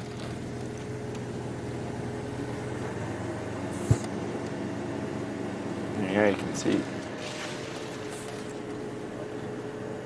Pop my nose off here. They are feeding in this direction, so hopefully they feed towards us.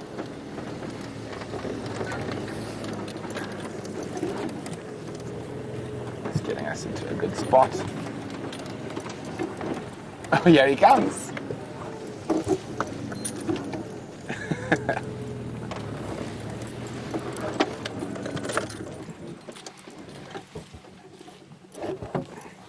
Oops. There you go. Helps when you put it in gear. But I think the novelty of our arrival is worn off a bit. Hello. A young female.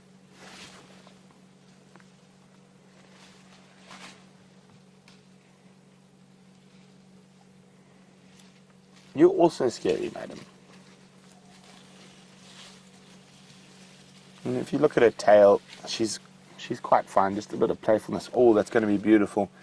If that big female kicks up some dust, it's going to be lovely light.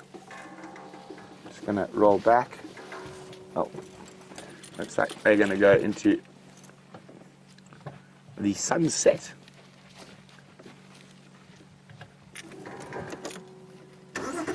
Oh, there's a bigger herd coming through. Let me just try to get into the right spot. Dave, I reckon we pop that VR on again. Okay, I'm just going to do a clap before we get close to the ellies. So, there we go. So there's a nice big herd of elephants here. They're coming out of the crest here, out of the more closed woodland into a far more open woodland, and we just got this gorgeous light coming through as the sun sets to the west. And I'm just going to try and get us into a good spot to see all the elephants. So there's elephants there, all the way around us here. Oh, hello, it's you from this morning. Okay, I recognize that car at the back. She's sometimes a little bit iffy, but she looks like she's calmed down now. But we might get some action from the little guys. There's one behind us as well, going past just. We're literally now 360 degrees elephants around us. Now, these youngsters might come a bit closer to investigate us.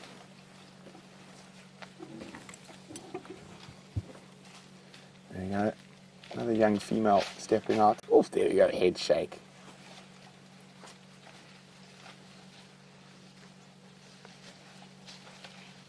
Oh, look, coming right up on our nose. Hello, mister. The sun behind.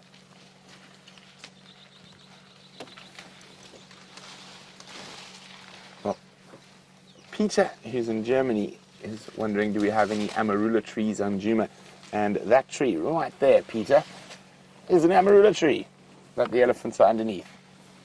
Just going to move the vehicle again slightly. Always important to let your vehicle run a little bit before you move. Sometimes, and keep your revs very low. Sometimes high revving and things like that can be sometimes misconstrued by the elephants as an aggressive movement.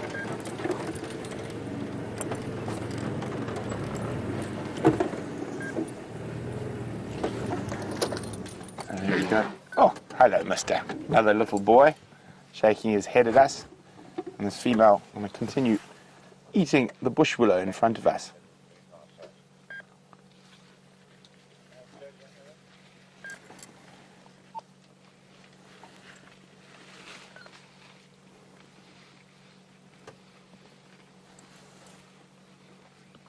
And that's just amazing. So Pinky Swear in Michigan is wondering, do little baby elephants... Sorry, I'm not looking at you because I'm looking at the VR. So, so it's a bit awkward now. We're trying to do both. But Pinky Swear is wondering, do elephants learn how to charge from their mom, or is it instinctual behavior? It's probably a bit of both. They'll gauge the reactions of the other animals in the herd and then react accordingly. There we go. You can see how breaking up that little bush willow there.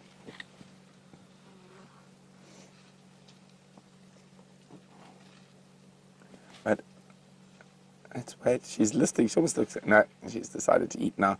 Like she was listening to us. Most of the herd has moved away. We're just with the one female now. He's right in front of us.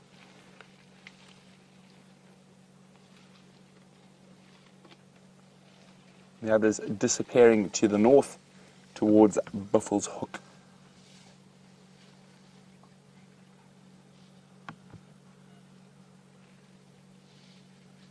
There we go. I think we're going to leave these ellies now, let them continue on their nightly meanders. You can see there's the little cheeky elephant from as we started. It was just wonderful, that little one. Gave us a good talking to, it did. Let's not wait for this female in front of us to finish feeding before we move on.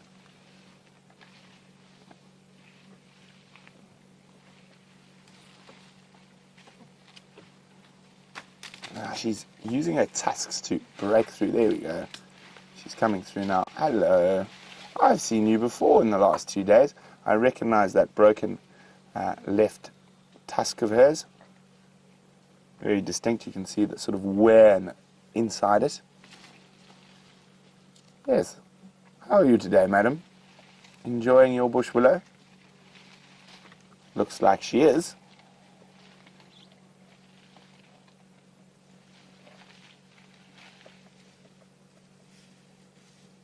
Now, we've had some wonderful little sightings of elephants today. On the sunrise safari, we actually had a little elephant throw a stick at us. And these are being a little bit more civil.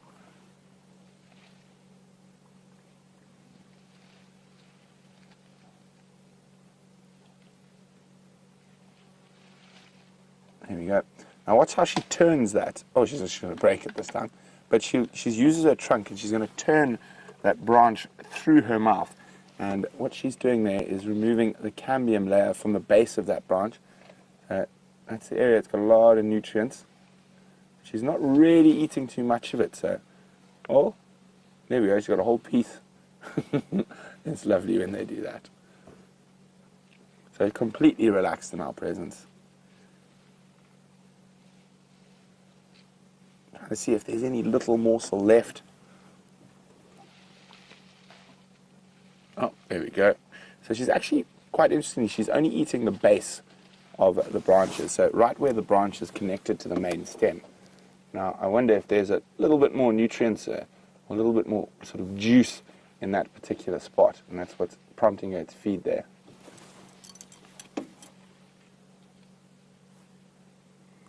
And lovely late afternoon light creeping through from the west.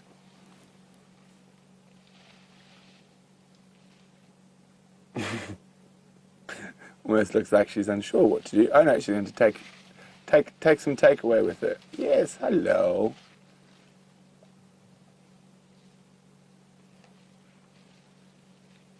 A beautiful female. Listen to that crunch. Isn't that amazing? Now she just got that last little bit of that branch and she's rolling it around, trying to get the bark off.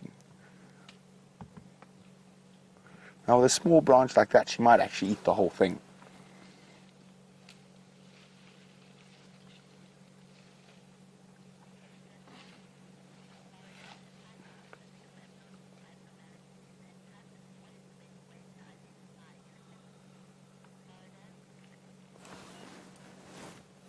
So, I'm not quite sure if I understand Kelly C. in Florida's question. So apart from, oh no, I do, I get it now. Sorry, Kelly, I was being a bit doff. Doff is a South African colloquialism for stupid. Kelly's saying, what is the best way to identify elephants outside of their tusks and sort of genetic aberrations? Ears are probably a good one, shape of the ears, rips in the ears, but generally tusks are the best, and if they do have any abnormalities. And it is quite difficult often to identify different elephants, but generally the tusks are the best way. And see, on her, oh, you just got a glimpse as she turned. So on her right ear, she's got some holes in her ear. That's also another very good way of identifying elephants. But there we go, off she goes, and we're going to start making our way down towards the quarantine clearings for fireside chat. So we will leave these eddies to meander on. Do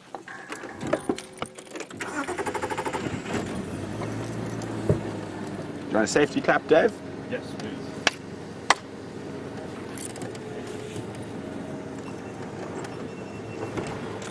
So, from one herd of elephants to some more elephants with Jamie.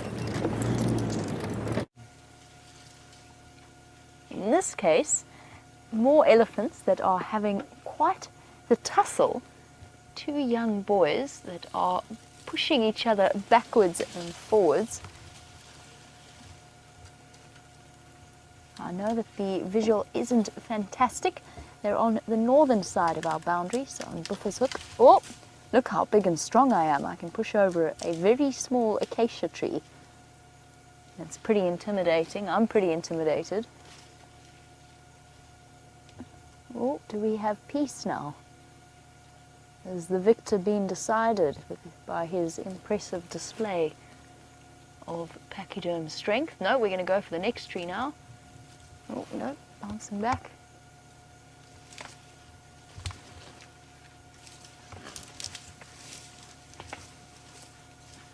We hear the tusks clashing.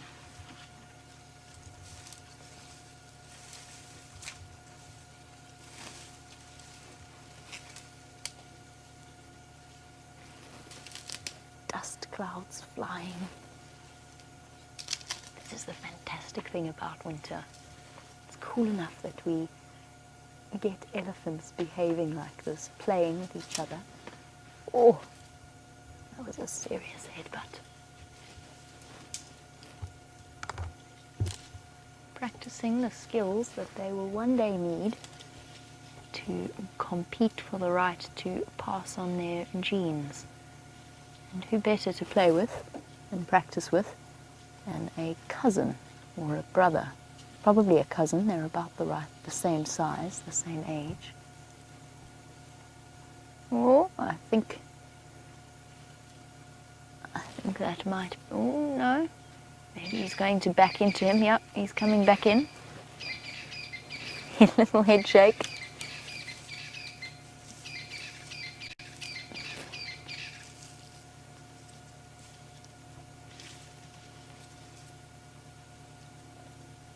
Generally, elephants quite good at respecting the terms of combat. If your opponent turns his back on you, then it's not really considered good form to poke him in the backside with your tusks. They do occasionally forget that rule and do it anyway. All right, all that fighting worked up a serious appetite, and they've been distracted by the prospect of food.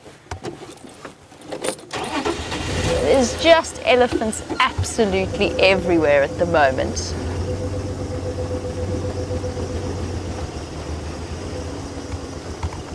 Most of them are in some really dense vegetation, so I think we're going to leave our elephants for now, start heading back towards those jackal that we saw earlier.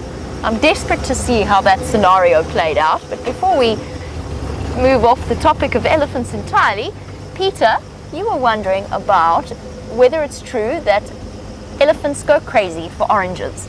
It is absolutely 100% true. Any fruit with a relatively high sugar content, they absolutely love. They have been known to burglarize vehicles, break and enter into people's parked cars outside lodges in order to get to their supply of oranges, mangoes, whatever it is they can get their hands or at least their trunks on. So elephants love oranges, and I've heard stories about farmers up near Botswana that are citrus farmers, and as a peace offering to the elephants, they basically put all of the rejected oranges in a big pile, and the elephants converge there in the evenings to go and munch on the fruits. Now, it's probably a vitamin C thing, but it's also a sugar thing. Very, very nutritious fruits. Speaking of which, I actually haven't managed to eat mine this afternoon. There's just been too many things happening. It's one of the big reasons why they really enjoy marula fruits. Marula fruits are exceptionally high in vitamin C. That's obviously a naturally occurring fruit that we get in this area. Very, very high in sugar and high in vitamin C.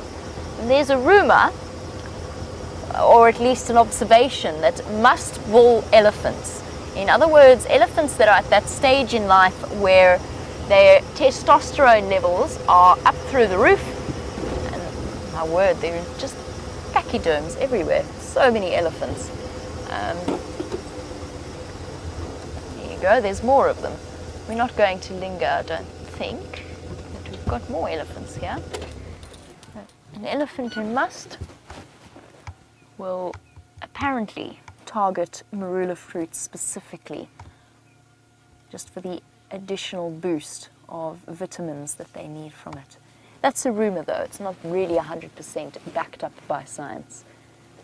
Ellies really do enjoy a good fruit.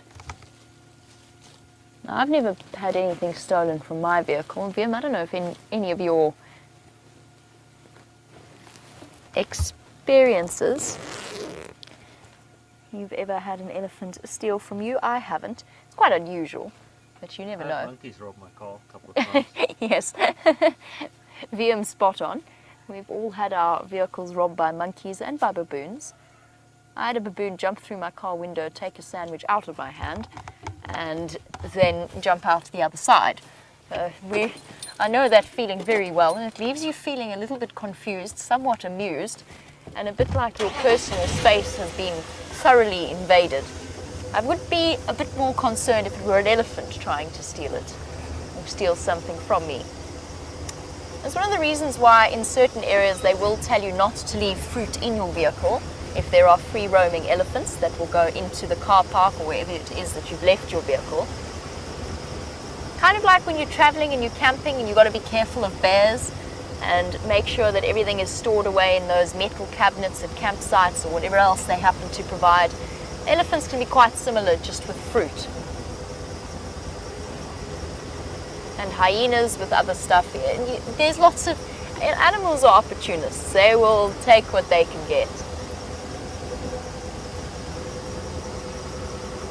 I'd offer the elephant my orange, but of course that's not something that we want to teach them. We certainly don't want to teach them that safari vehicles mean fruit. Otherwise we would have a major problem on our hands. That, and of course we just don't feed the animals. While we make our way to the jackals, let's head back onto the back of Wendy. The temperatures dropped incredibly quickly as the sun dipped below that western horizon. So just a quick update on those who might have missed the first part of the drive and what's going to be happening for the rest of the drive. Queen Karula, the dominant female leopard on Djuma, we spent the first hour with her. We could hear cubs. They actually since have arrived. So the cubs were there, they are now feeding. We are not going to go back there. The sun is set below the horizon. That area will now be zoned. When I say zoned, it means no one will be able to go there. And that's because, firstly, there are 2 cubs there, and there's a kill on the ground.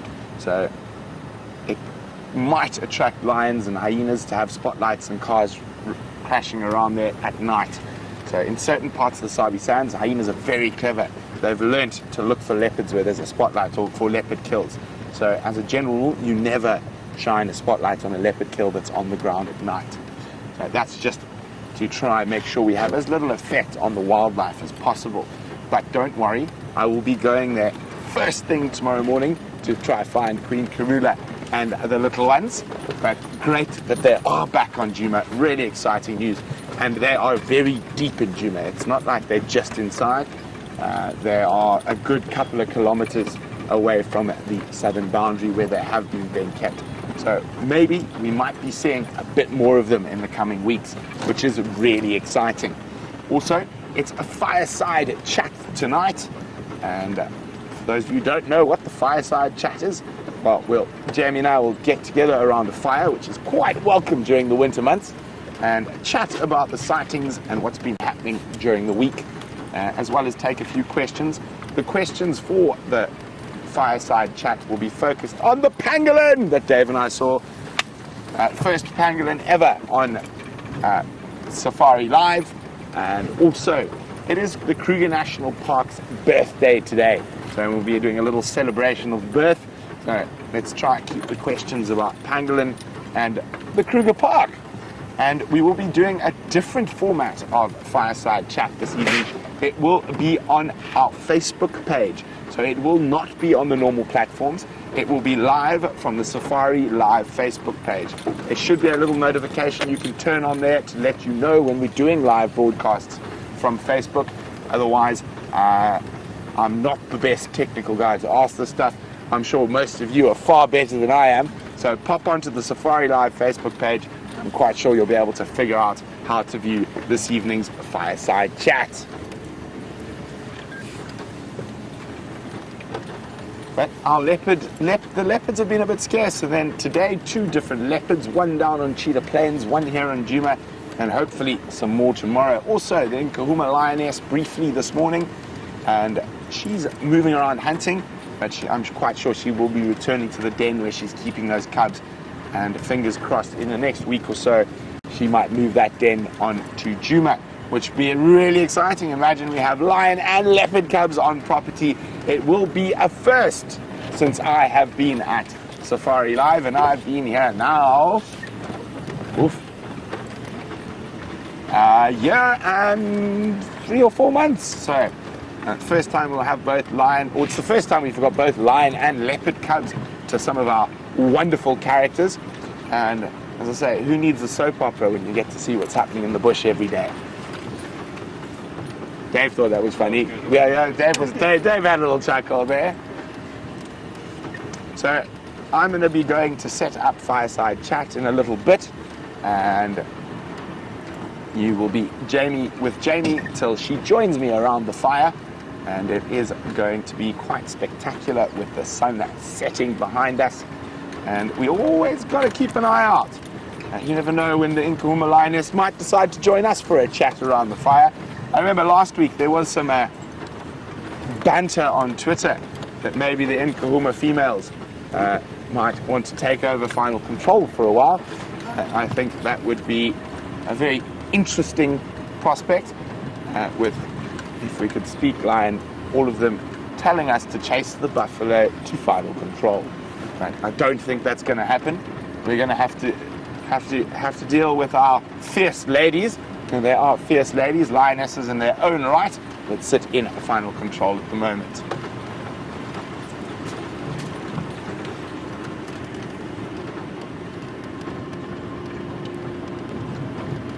Woo, chilly. Quite looking forward to getting next to that fire.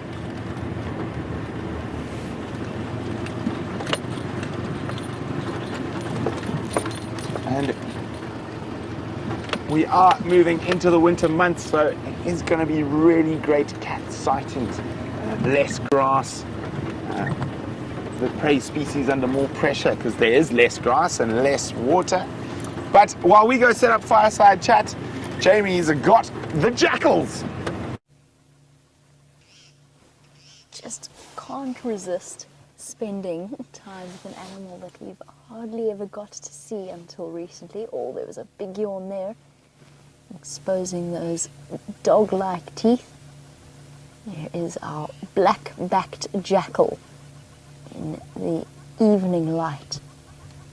You can see that real clear contrast, really clear contrast between the black of the saddle on top of his back and then the tan of the rest of his body. It's not terrified of the vehicle, but it's not 100% comfortable with it, which means that we can't get terribly close, but we can sneak forward a little bit, just so that we can get... Oh wait, hold on. There might not be any point to going forward. Where are you off to?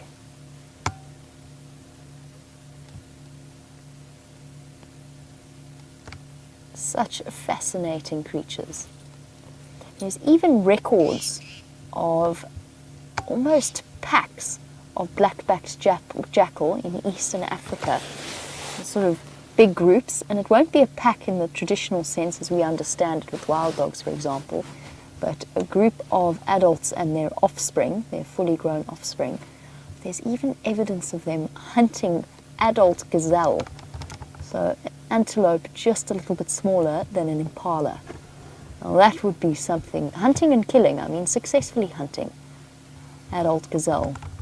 That would be quite the sighting to experience. We don't tend to think of jackals as hunters, we think of them as very cunning scavengers. Apparently they are more than capable. I have seen them hunt baby impala before, but unsuccessfully.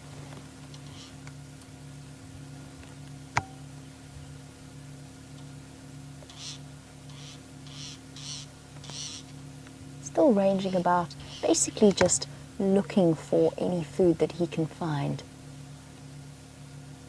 Could well be a young black-backed jackal, judging by the condition of its teeth. That's what I first thought. Very, very clear white teeth. In other words, it has now dispersed from its parents and moved on to look for, first of all, for a mate and then for a territory of its own. They are territorial, but the males and females, we discussed this morning, but males and females of both species will mate for life, or at least be entirely monogamous, and maintain their little territories. And just bear with me 1 second, I just want to make sure that the side-striped jackal are not hiding somewhere here. This is where we left them, and only the black-backed jackal that I could see. But that side-striped pair, also hanging about, makes me wonder, I mean, there's a good chance this is part of their territory, and yet we hardly ever see them here until recently, or we hardly ever see them here until recently. Let's try and get another view of our black-backed jackal. Actually, let's go forward a little bit in case the side-striped are somewhere here. I've already checked that side of the road. And we'll travel along the fire break for a bit.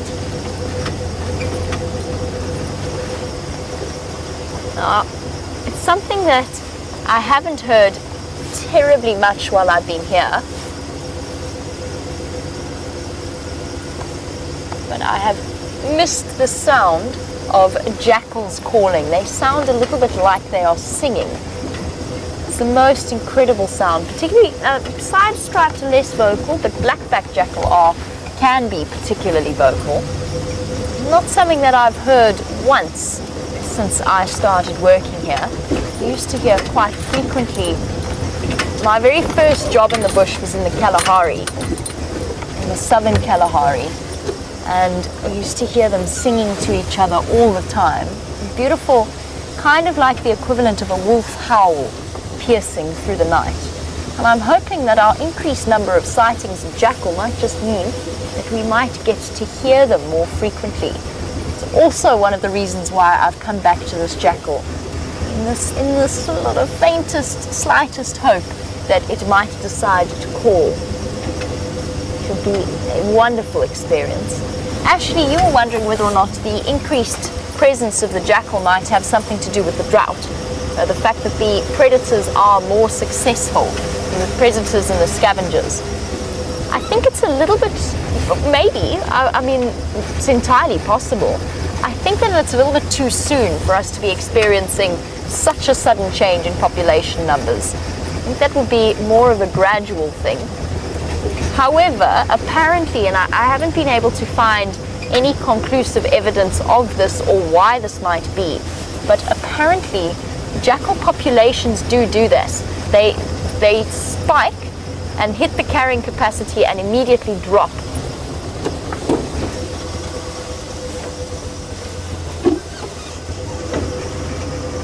And go very, very low.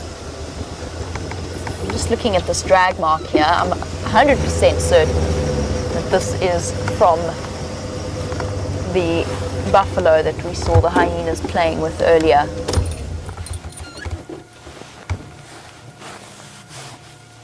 There you go. You can see here the drag, the soil has been disturbed, sticks been moved. And it's quite easy actually to tell the direction of this drag mark. And it's actually relatively easy to follow a track like this in terms of looking for wherever they've taken it. Let me just hear that again. I'm just going to be quiet for one moment.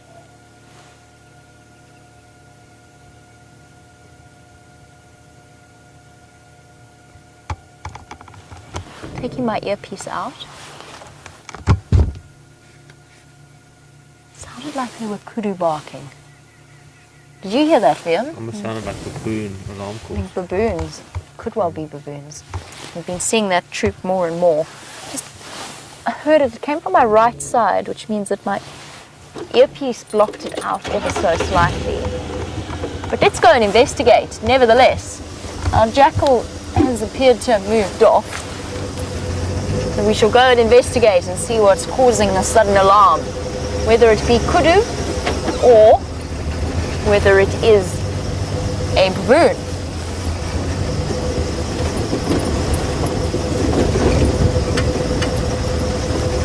Oh, back to Ashley's question. Yes, so we might be just in the sort of the upswing of the jackal population recovering. There's theories put forward that they do this because a jackal is actually a very resilient animal and they breed quite rapidly. So about once a year, a female will have pups, but she has quite a high success rate. So an average between 2 to 4, but up to 6 pups at a time. And with a relatively high survival rate, a jackal population can increase quite quickly. And the theories go that essentially what happens is they hit their carrying capacity and a disease will sweep through the population really quickly. But it's difficult to imagine what sort of disease it would be that would act so negatively on the jackal and not on other animals. Although of course now we've got this terrible situation with the wild dog pack in Lower Sabi that all contracted canine distemper, and that wiped out an entire wild dog pack in the space of a couple of days, which is utterly devastating for an animal that is so critically endangered as it is. It sounded like it was coming from, oh, roadblock! Sorry, boy. You came as a surprise to me too. Big, very big buffalo bull. Sorry about that, boy. Didn't mean to startle you. So busy looking for alarm calling animals. The reason I'm racing in this direction is because it could well be that lioness that's moving through the area.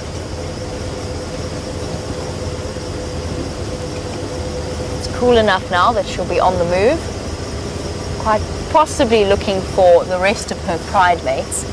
It sounded like it was on this side of the road. Again, direction's a bit tricky with an earpiece in, but I think it was from somewhere here.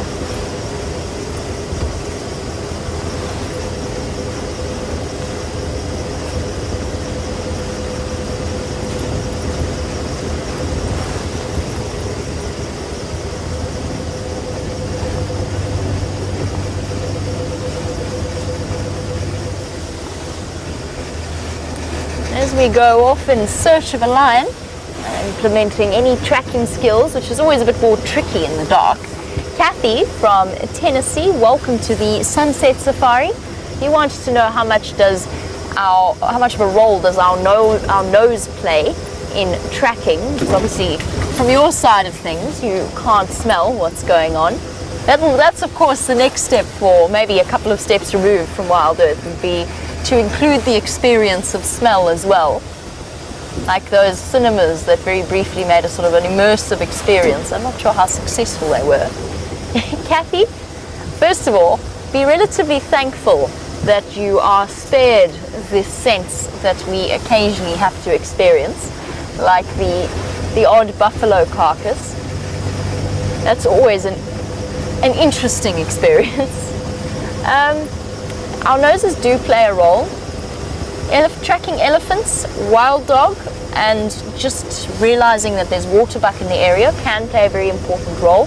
Sniffing for carcasses can also help. I can't say that no, that's not true. I have found a carcass once by smell, but that was not a nice story. We won't go down that road. But I can't say I've ever found a lion kill before by following the smell of it, but the smell has helped. Definitely. It gives you a general direction. If you can check where the wind is coming from, you get a rough idea as to where that carcass might be. Now, those are the only real way that your nose will play a role in helping you to track an animal. And that's the limit of my experience. Wild dogs is probably the best example of where smelling them can actually help. The thing about that though is that their smell lingers for quite a considerable period of time after they've passed through an area.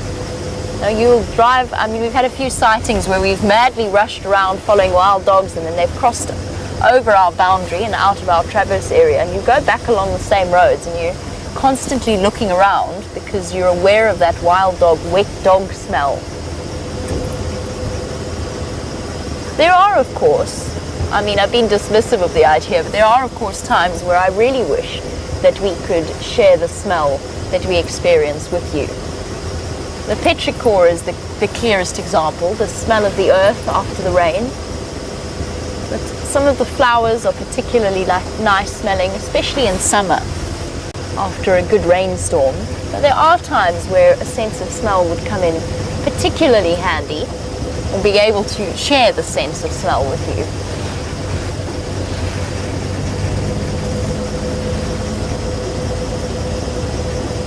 Seen anything that would be alarm calling at a lion. Doesn't mean it didn't come from around here.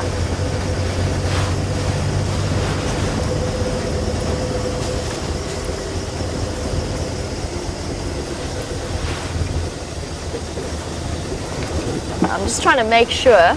Oh, somebody's on their way home. Let's see, Daisy.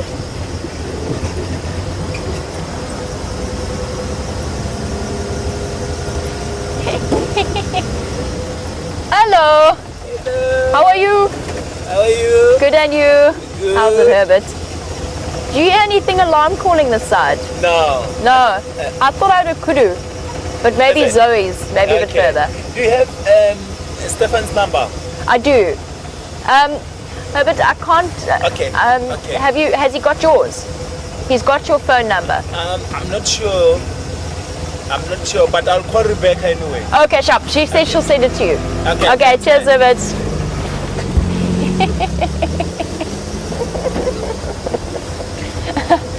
Oh, shame.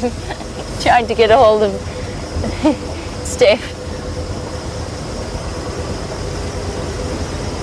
That was Herbert, by the way.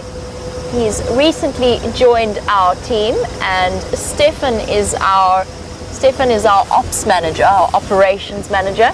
So he is in charge of keeping us all together, making sure everything stays organized and working, and a job that he is eminently capable of. He is also one of the most gifted and experienced guides that I have ever had the pleasure to learn from.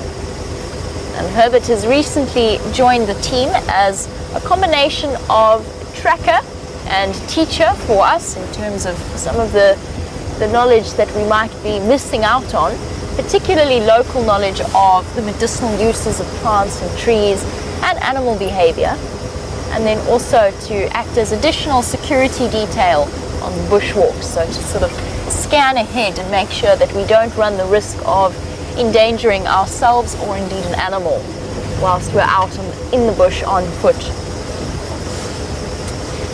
And the poor thing is clearly looking for Steph's number, but we will arrange to get that to him, never fear. Rebecca in final control has got it under control. I can't even remember what we were talking about. Got distracted. Oh, I do remember what I was about to say. I'm going to say that I'm trying not to get too far away from the quarantine site of our fireside chat this evening. And don't forget that we will actually be finishing our normal broadcast 15 minutes earlier than we would normally. The fireside chat is only going to be 15 minutes long, and it is only going to be available on Facebook. And you'll have to go to the Safari Live Facebook page in order to view it. Now, for those of you who are concerned, since you don't have Facebook, please don't worry about it. You don't need to sign up to have a Facebook membership in order to watch it. All you need to do is to go onto the Facebook homepage and search Safari Live. Put Safari Live in the search bar and you will be able to view it there. So never fear. It will still be accessible to you even if you are not on Facebook.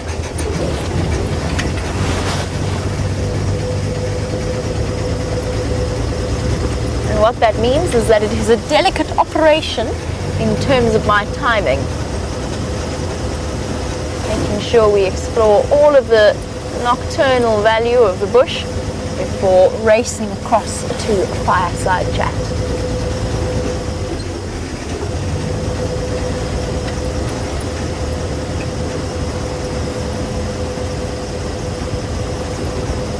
We have wonderful conversation planned. I'm not going to give too much away. I'm not going to give all of it away.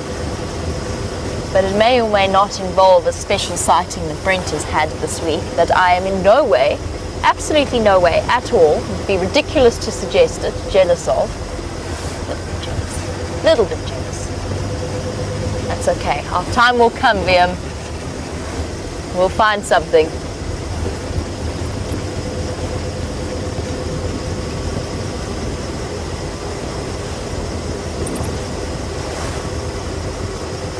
Let us see if we can't find a bush baby or a civet or a white-tailed mongoose before the end of our sunset safari. One thing we did notice while we were driving along Buffelshoek Hook cut line is just how many civet tracks there are on that cut line. Up and down and up and down, which tells us that that is a regular civet highway. Civets do walk set pathways at night, and they usually walk the same path back. You almost always have one set of tracks going in one direction and one set of tracks coming back in the opposite direction. But it's building up that little bit of knowledge that for times when perhaps, just perhaps, we might be driving around in the middle of the night, we'll be able to plot out a little better exactly where we should go in terms of finding the right animals, the mysterious nocturnal ones that are always exciting to see. We've done so well now. I'm hoping that we might add another unusual animal list to our list before the day is out.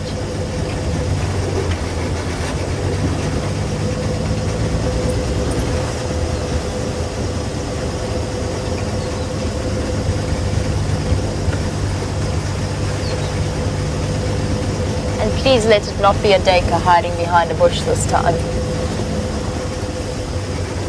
Don't think I could stand that embarrassment twice in a row.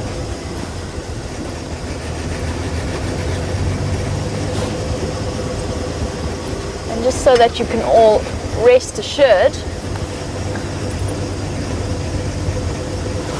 the sighting of Karula is now closed since she hasn't put the kill up into a tree. She will be left alone for the duration of the evening, and we'll just have to try again to see her in the morning. Now, as most of our diurnal animals start to head to bed, Kathy in Tennessee, you were wondering what happens to the ox pickers at night. Obviously, they can't sit on the animals while they're wandering about during the dark, in the dark, or sleeping in the dark. And the answer, Kathy, is they go up into the trees. They do have regular trees that groups of ox pickers will rest in. If it is their breeding time, which isn't at the moment, but towards the start of the rainy season, they will return to the tree where the female has a nest site, usually in a hole or a hollow or something similar, quite often a dead tree, and they will return back there every single night. And ox pickers are what are called cooperative breeders, kind of like the jackal actually, but in birds, cooperative breeders, basically it's exactly the same in a way. The previous offspring of the male and female will actually stick around and help with the rearing of the next set. And for mammal species, this confers a tremendous advantage. So let's go back to our jackal for the moment. Not all jackal offspring will stay with their parents and help. However, there is a tremendous success rate, increased success rate, very clearly demonstrable through statistics in terms of the females that have helpers and the females that do not. And the females that do have helpers have a far higher survival rate for their pups. And it's not entirely clear what it is that prompts some pups to stay with their parents and help out, and others to leave. It's something that nobody really knows or understands. It seems that the more dominant pups, the more adventurous pups, tend to disperse and go off on their own, whilst the more submissive ones are the ones that stay behind and help their parents. And it might give them an opportunity to have a little bit of increased protection before facing the big, wide, scary world. In other words, they are quite comfortable to stick with their parents. But it might also be that it's because they essentially will share an enormous amount of DNA with their siblings. I mean, they're essentially made of the same makeup, however different the genotypes might be. So they are, in essence, doing that, helping to forward that biological urge, which is to propagate one's own genetics. By helping siblings survive, they are doing that. And they're also, at the same time, gaining really valuable knowledge as to how they can raise their babies, what it is they can do to learn the skills. And I do think that there is a degree of skill involved.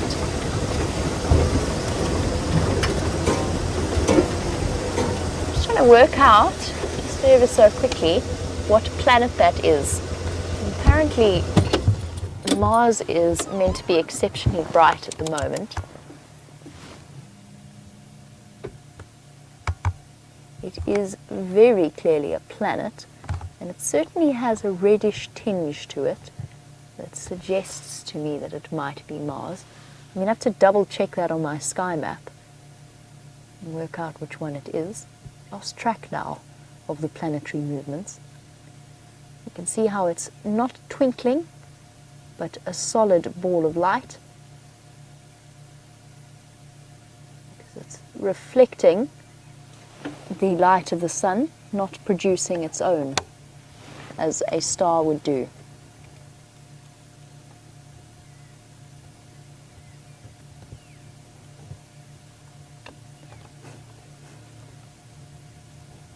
Awesome. I think it's Mars. I'm going to have to double check. I know Mars was meant to be quite bright at the moment.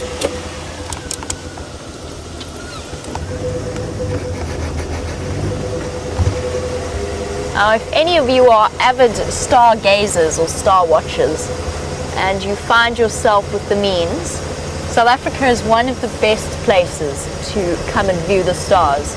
And we're exceptionally fortunate where we are, in the middle of, not in the middle of nowhere, that's a slight exaggeration, not quite, but almost the middle of nowhere with very, very little light pollution. We are treated to the most glorious displays of the Milky Way at night.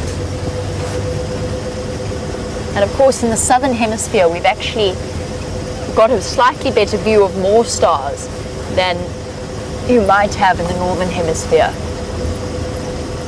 with the naked eye of course.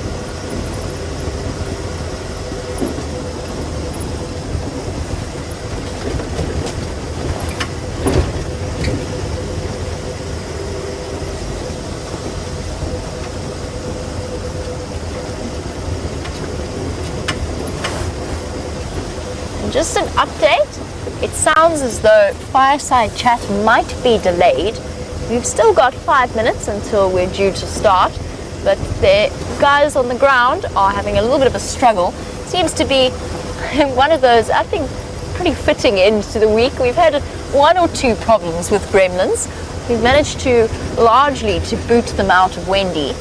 The tech team has largely managed to boot them out of Wendy. And it seems as though they have relocated to the Fireside Chat setup, which is most unfortunate.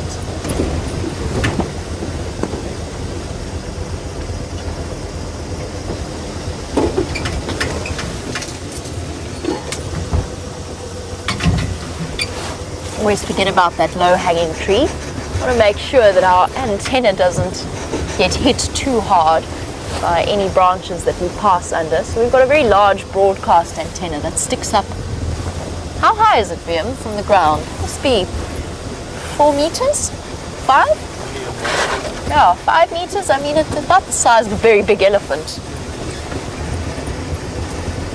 I would say that that might be about right. So 15 odd feet, it sticks up above the ground, which means that every now and again the odd branch catches it, or in fact, in keeping with this afternoon's events, a bird might decide to land on it.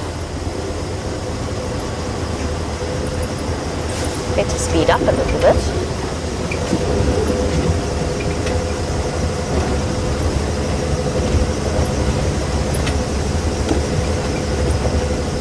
Alright guys, if you can start setting up your Facebook accounts, we will be shutting down our usual broadcasts in this area, and in 5 minutes time we will be on Facebook and up and running. You'll have to find us there to see the Fireside Chat.